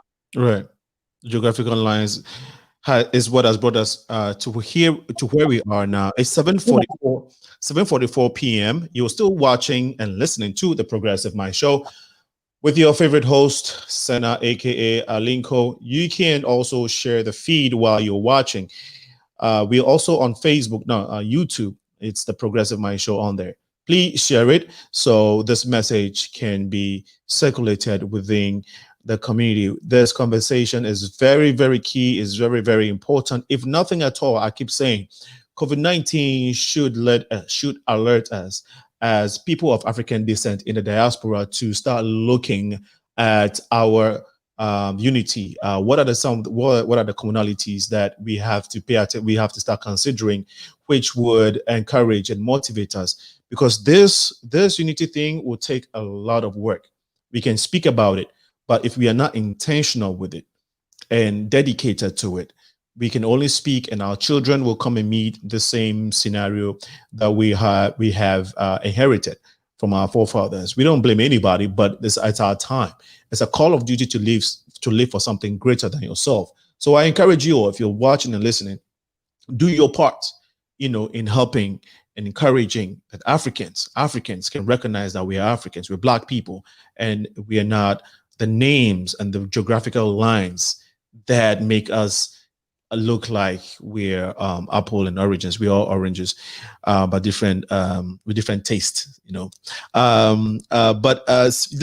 let's acknowledge folks who are just joined us. Hey, William Tawi says, hey, oh my gosh, William, how are you? This is Uncle Son. Hey, Uncle Steve. William is saying hi to you. Hey, William, how you doing? Hey, Corona has kept us apart, right? Exactly. Corona has separated us. We can't. It's been very, very difficult to socialize. I hope Mom is doing fine. I just spoke with her, communicated with her yesterday. So thank you, William, for joining us, and say hi to Grandma. Okay, tell her Uncle Sana miss her so much. Another William Sikazwe is watching us. Thank you so much, William, for joining us. William Sikazwe, please help share the feed for us. Emanuela Brookman. Hey, Emma, what's up? Thank you for joining us. I hope you can please share the feed for us so we can get the word out there. We had another person that joined us. I'm trying to find them. We missed Grandma's birthday. Grandma's birthday was 2 days ago. Yeah. Oh, Grandma, happy birthday to you. We wish you long life, good health, and prosperity. We definitely will try and come and find you when things die down. Like Steve said, Corona has kept us apart, but we are there with you in spirit. We're there with you with the family as well. Happy birthday. Now, let's just give you a big shout out, Grandma.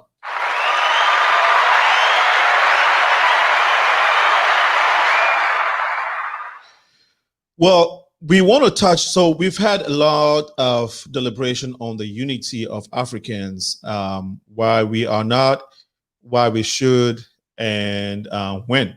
But it is not the beginning, it's not going to be the end. We will keep it going until we are able to see some progress. We've done a lot of work, and we've seen a lot of progress from where we came from, but there's still a lot of work to be done in the diaspora. And so we'll keep working at it. It's not just us, you are part of it. Make sure you do your part so we can get to where we want to get to. Let's talk about the census. I think this unity thing, and we talked about the stimulus package and all of that. It means that as Africans in the diaspora, we have to take anything that's going on in the society very, very seriously. A lot of times we're just usually caught up with the projects we are doing back home in Ghana or in Africa. Okay, we're building a house, we're buying a car, and maybe remitting, taking care of dependents. But this is where we get our daily bread from. Everything we're sending back to Africa, we get it from here. We live 90%, if I'm not mistaken, 95% of our lives here. And so this is very, very critical that we focus on some of the things that are going on here. The census, the up and coming elections. So let's go to the census. How important is the census? And I'll start with Helen. How can we encourage our people to take the census very, very seriously?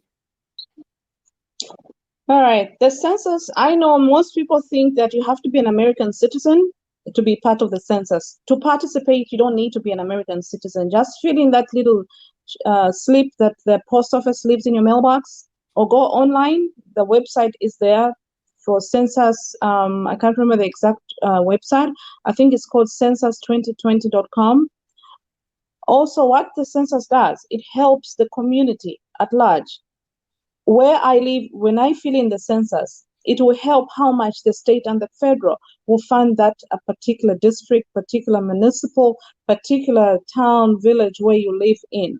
So the census not only counts you, but it also helps with what incentives or what you're going to get in your community. And please do not think it's just for an American citizen. You live in that community, you pay taxes, you pay rent. So you are allowed, you are entitled, so to speak, to participate in the census. Okay, thank you. Maybe Dr. King, how should we encourage, first of all, how important is the census, and how can we encourage our people to participate in this? Overstated beyond what Helen has already said. We need our people to be involved in that, because it determines the resources that come to us.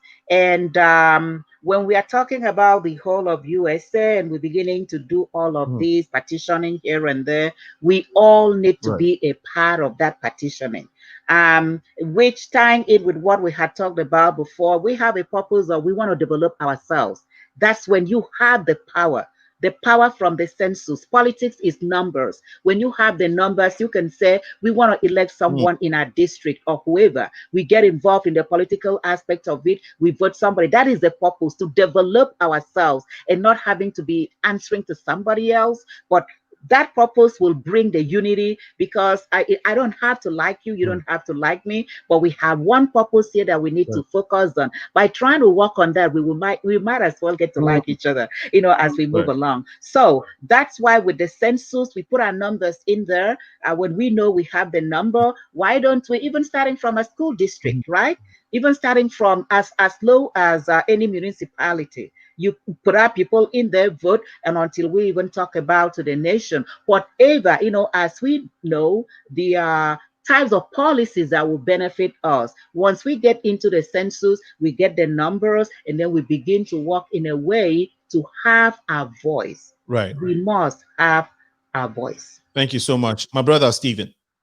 Absolutely. I couldn't agree more from the two earlier speakers, Dr. King and Helen. They said it best. The census is essential. It is very essential. And as Helen rightly indicated, you don't have to be a citizen. Most people would think that you only get counted if you are a citizen. That is a myth. It is not so. As long as you live here in the US, you do count. We know, Trump and the Republicans wanted to put some questionnaires in there that would allow you to be counted, but that is not the case. And thanks to coronavirus, the census should have ended long time ago, but it has been extended, but it's not going to be extended in perpetuality. It is ending on September the 30th or the 30th or 31st, the end of the month. So we still have at least a few more days, a week, to be able to participate in it. Dr. King said it best. Look, the census is so essential. It calls for distribution of so many amenities. We're talking about having electorate, having representatives elected into Congress. These are all essentials. We know some of the issues that are being debated, are being voted upon in Congress. We're talking about immigration reforms. We're talking about filibusters. We're talking about voting rights. We're talking about healthcare, tax reforms, and so on. The list goes on and on and on. We have to have people in there so that they can effect our changes. And numbers does matter. If you cannot show, if the census, and the census is only done once every 10 years. So if we miss this opportunity, that opportunity may only come back around in another 10 years.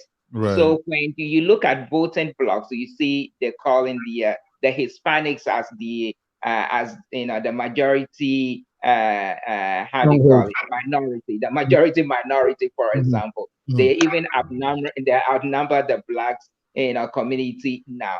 Right. It's because they take advantage of the numbers. You look at the Ghanaian community, the Nigerian community, we don't participate in it. So they undernumber us. It's because we do not make our numbers count.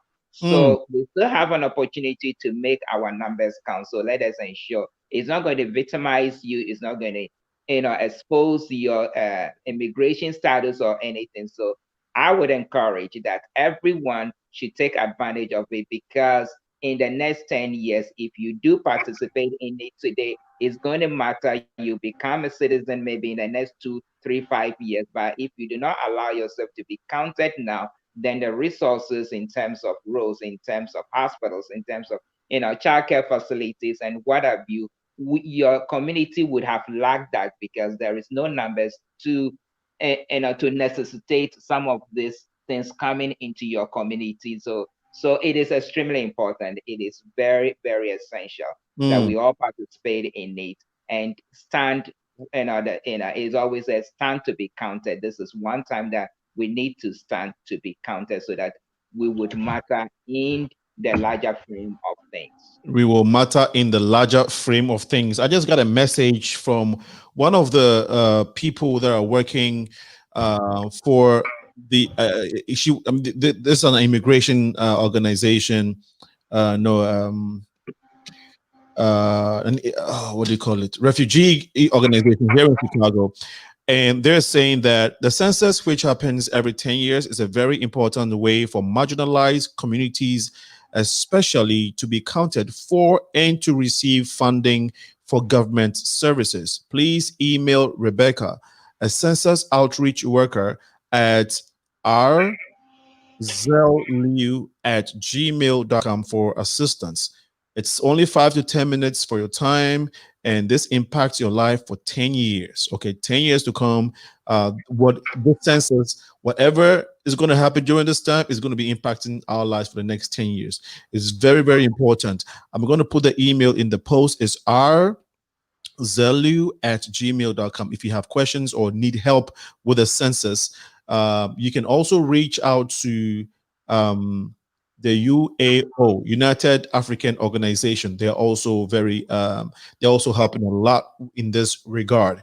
The census cannot be understated, as my great guests have said so far. If you're an African, or if you belong to a minority community, please make sure you partake in this, because if we are not getting the help that we need, and a lot of times we are not even paying attention to the resources out there, as people from the African or from the immigrant community. There's so many resources out there, and we don't have to necessarily struggle and toil. We can get help. But if we are not participating in this, we may not get the help that we need. So we have to understand that there is help, but we have to be, active, and let the people that run things, the people in power, government, understand that there's a number. We have a large number within the African community, and we matter when it comes to votes, and so that they can send us resources so that our lives can be much easier, rather than just toiling and trying to make it the hard way. We have to be smarter at what we do, and not necessarily put in extremely hard work. It's not always hard work, even though it's good. We also have to be strategic with this. It's 3 minutes to 8 p.m. We are about to end the show. Elections are coming, and your points tied into the importance of us getting involved in the electoral processes. How should we be looking at the voting? The elections coming up. Okay, and I know there's going to be senators. It's going to be. Tell us some of the categories that we should be looking for, and why we should pay attention not only to the general elections, but to the other offices that is going to be up there for voting as well. I'll start with Stephen. No, let me start with Helen. Well, on the elections part, I am not a politician. I grew up in a very political family, so I stopped getting involved in politics. So I will plead the fifth on that one and hand over to Dr. King. No, I'm not. You need to get involved. You're gonna get involved. Yeah, yeah. Girl, you're gonna get involved. I'm so glad you mentioned it because I will pick up the phone and call you up. What, Actually, what I meant, my point is, how do we encourage our people? Because you see, the attitude of I don't want to involve in politics, but everything we do is governed by it's politics. political, yes. So we don't have to get involved. We don't have to be on the street sharing flyers and all of that. But in terms of voting, showing up to vote for elected officials who are going to be making decisions that will affect us day in, day out. And that's what I'm saying. How do we encourage our people to pay attention, to take it seriously? Because if we just sit home for somebody to go do the voting for us, well, they would give us, people to run our lives. But what if we don't like what they're doing? You see what I'm saying? On an important note, we all need to go out there and vote. This is a very, very important year. You've seen what's going on. We have uprisers left, right, and center. If you and I don't get out there and vote, who is going to vote? How are we going to get our voice heard? So that's how we need to get our voice heard. Go out and vote. Do not wait for somebody to vote for you. Do not make somebody make the deciding factor on your behalf. Okay, thank you so much. I wanted I thanks for the point, Dr. King. Yes. Oh, very much. Thank you so much, Helen. I'm excited. It's election season. If you have been complaining for the past how many years, this is your power. Don't you just love democracy? I know, you right? can speak. You can speak. All of us, we can speak. You can go out there. You have the power. Even if we talked about the immigrant communities and all that, even if you cannot go, you can support. You can volunteer. Or you can pick up the phone and call up somebody. There are some battleground states. If you have been very comfortable with what has been happening these past years, okay, let it continue. Don't vote because it's gonna happen. But if you need to make some changes, please go ahead and vote. Either way, please go ahead, be a part of this process. Call up somebody, even if you need. Right now, with the issue with the post office and all that, you need to vote early. Request for the ballot. With coronavirus, you want to protect yourself, but you also want to be able to exercise your democratic right, your civic responsibility. It is so important for you to do that. Then otherwise, do not complain about anything, because if you're not doing something else that you don't like is going to happen. So take some time, go out, vote early, and make your voice count. That's why the census is also important. Not only yourself, all the people that you know, especially in battleground states. Make sure everybody goes out to vote. You have a car, put people in there and drop them down again. Make sure you all wear your mask, and protect yourself. Right. And hand wash, please. Hand wash. Put on your mask. Yeah. Social distance. I know. I will come to you for your last words. But Steve, how important is this year's election, and how should we make sure that we are involved in all aspects of it? This election is one of a kind that everyone needs to get involved. It doesn't matter your immigration status. Yes, if you are not a citizen, you cannot exercise the right to vote, but encourage others to vote. If you have to drive someone to a police station, or you have to, whatever you need to do, please do, because it is extremely, extremely important. You look at the House of Representatives, for example. Yes, you can say the Democrats have taken the House, but what about the Senate? It is just 4 seats apart. All that the Senate needs to turn around is 4 seats. Then we get 5 seats more that turns it around. And look at the momentum in the decisions that needed to be made. We're talking about Supreme Court nomination. We're talking about immigration. We're talking about healthcare. We're talking about tax reform. And it goes on and on and on. So look, it is an extremely important election. Not only the presidency. Yes, we can all talk about the presidency. We are identified to the presidency. We know the last 4 years or so what this presidency has brought to our nation. But so that is why it is so important. But it is not just the presidency. We're talking about the Senate. We're talking about the House of Representatives as well. So these are extremely important decisions that need to be made. So be part of it. Encourage someone. If you do not have the right to vote, encourage someone, make sure that anyone who has a right to vote does so, be it requesting for the ballot, as Dr. King said, or driving someone to the police station, or whatever you need to do. Please do so, because this election is one of a lifetime that you have to ensure that the right things are done. We have the right people in place so that things that matters to us can be effected effectively. So no one should take this for granted at all. It is not a slam dunk. There is a lot of work that needs to be done, and it behoves on all of us to participate in it to make sure that it is done and done right. It is done and done right. It is a lot of work that behoves on all of us to be done. Your last words, ladies and gentlemen, before we end the show. And I'll start with Dr. King. Bro, keep growing. I'm excited. Thank you for bringing us here. And I want to appreciate all of you viewers. Keep supporting the progressive minds.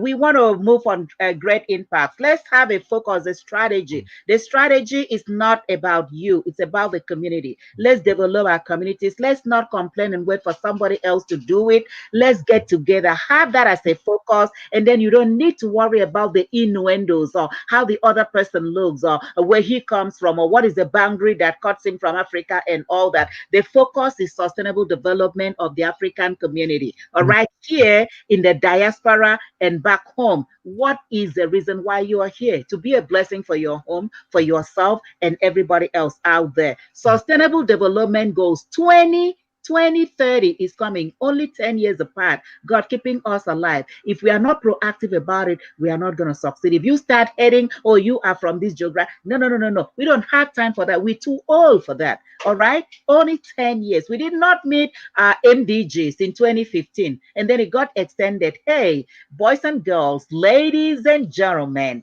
All right. Global Africans, diaspora, continental. Let's pull together. We have the resources. We can do this. Let's step up and develop our land. And that will also impact on your quality of life positively. God bless you and have a great evening. Thank you so much. Helen. Is very important. And that's a very big aspect of this program. As you can see, there's myself from Africa, Zambia. There's Mr. Steve from Ghana, Africa. There's Dr. King and the presenter as well. We are all from different parts of Africa. Right. But the most important aspect is that we have to be united. For us to advance, for us to develop ourselves in our communities, we have to come together. Let's network. When we have a first step, whether it's virtual or in person, let us network so we get to know each other, how we can encourage ourselves to be better than we are. Okay. We don't need this unity at all. I know we are looked at. You said we don't need this unity at all. We don't need this unity at all. We need the unity. I just want to make sure that people did not. No, this unity. this unity. We don't need this unity at all.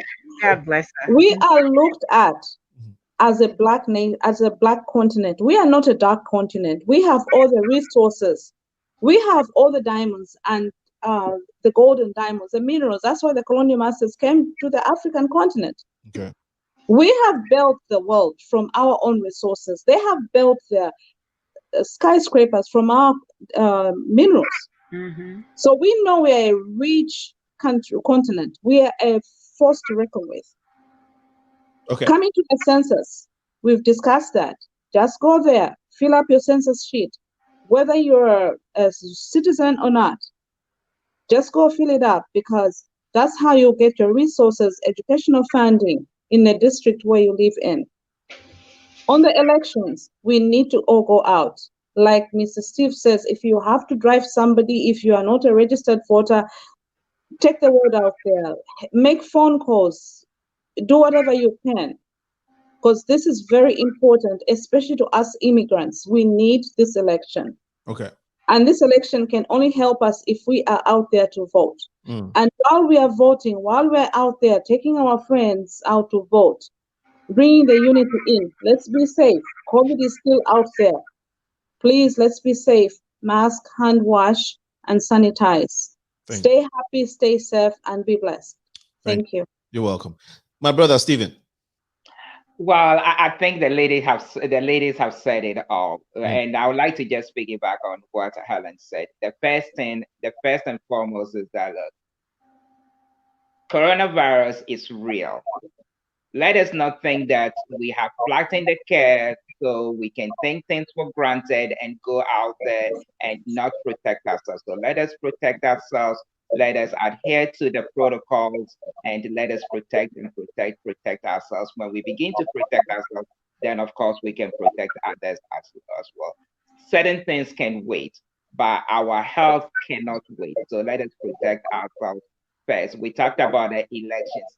These elections is momentous. We have to ensure that the right things are done. So go out there and ensure that we get the right people into office. The Senate is out for grabs. Let us ensure that we can push in any way possible to ensure that the Senate flips. We know the House is already flipped. Let us continue to protect the House and let it stay, stay the way it is. But let's try to flip the Senate, and of course, let us change the personalities in the White House so that maybe we can begin to look at programs that would be of benefit to us. So these are some of the things that I would urge all my friends, all my brothers and sisters out there. Let us begin to look at ourselves as an African personality as opposed to the individualistic personalities that we seem to be so caught up in. In doing so, we can bring relief to our community and we can bring relief to humanity and to mankind. On that note, I'd like to thank you so much for allowing me to be part of this great guest of yours today. And I continue to say great job as you always do. Thanks so much for having me, and may all of us have a very great night. Thank you. Man, thank you so much. I have been honored to engage you all, my great audience. From Gail Glazier, she says we are one people. Thank you for bringing your comments. She said that tribalism is counterproductive. From Gail again. We've had so many comments from our listeners. Pearl said, Dr. King, well said, Dr. King.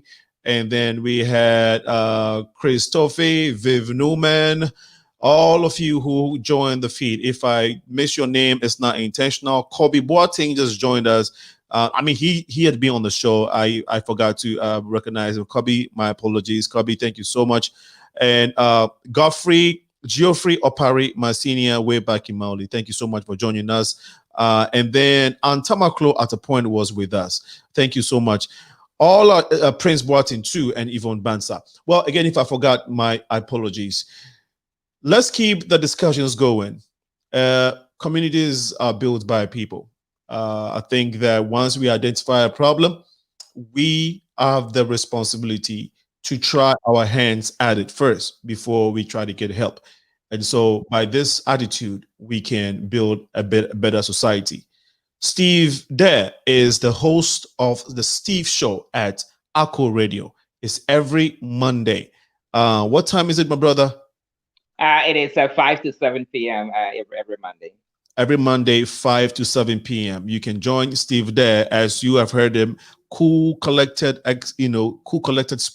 well-spoken gentleman with great insights to what is going on in our community. So make sure you check him out at ACO Radio every Monday, 7 to 9 p.m. If you go on the website, click ACO Radio, you'll find it.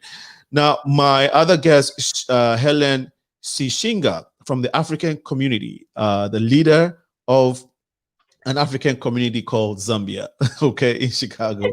And then Dr. Margaret King, the only Dr. Margaret King, the one and only in Chicago, president and CEO of Global Institute, who has been working on some of these conversations we've had for years. And so she's very, very versed with this when it comes to international economic integration, global sustainability, the global African. She's an expert and she's a specialist in this. This is her passion, and I believe it's her calling too. Now, Dr. Margaret King, thank you so much for joining us and being a blessing to this show.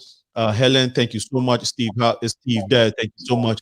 To my great audience, I say I love you. Remember, to whom much is given. Before we go, we had a misinformation. It wasn't the grandma of Miss Right. It was Auntie B herself. Yeah. Auntie B herself, right? So, Mrs. Beatrice Tawi, wherever you are, we say happy birthday to you. We say God bless you. God richly enlarge your coast, bless your business, bless your family, and may you prosper in good health.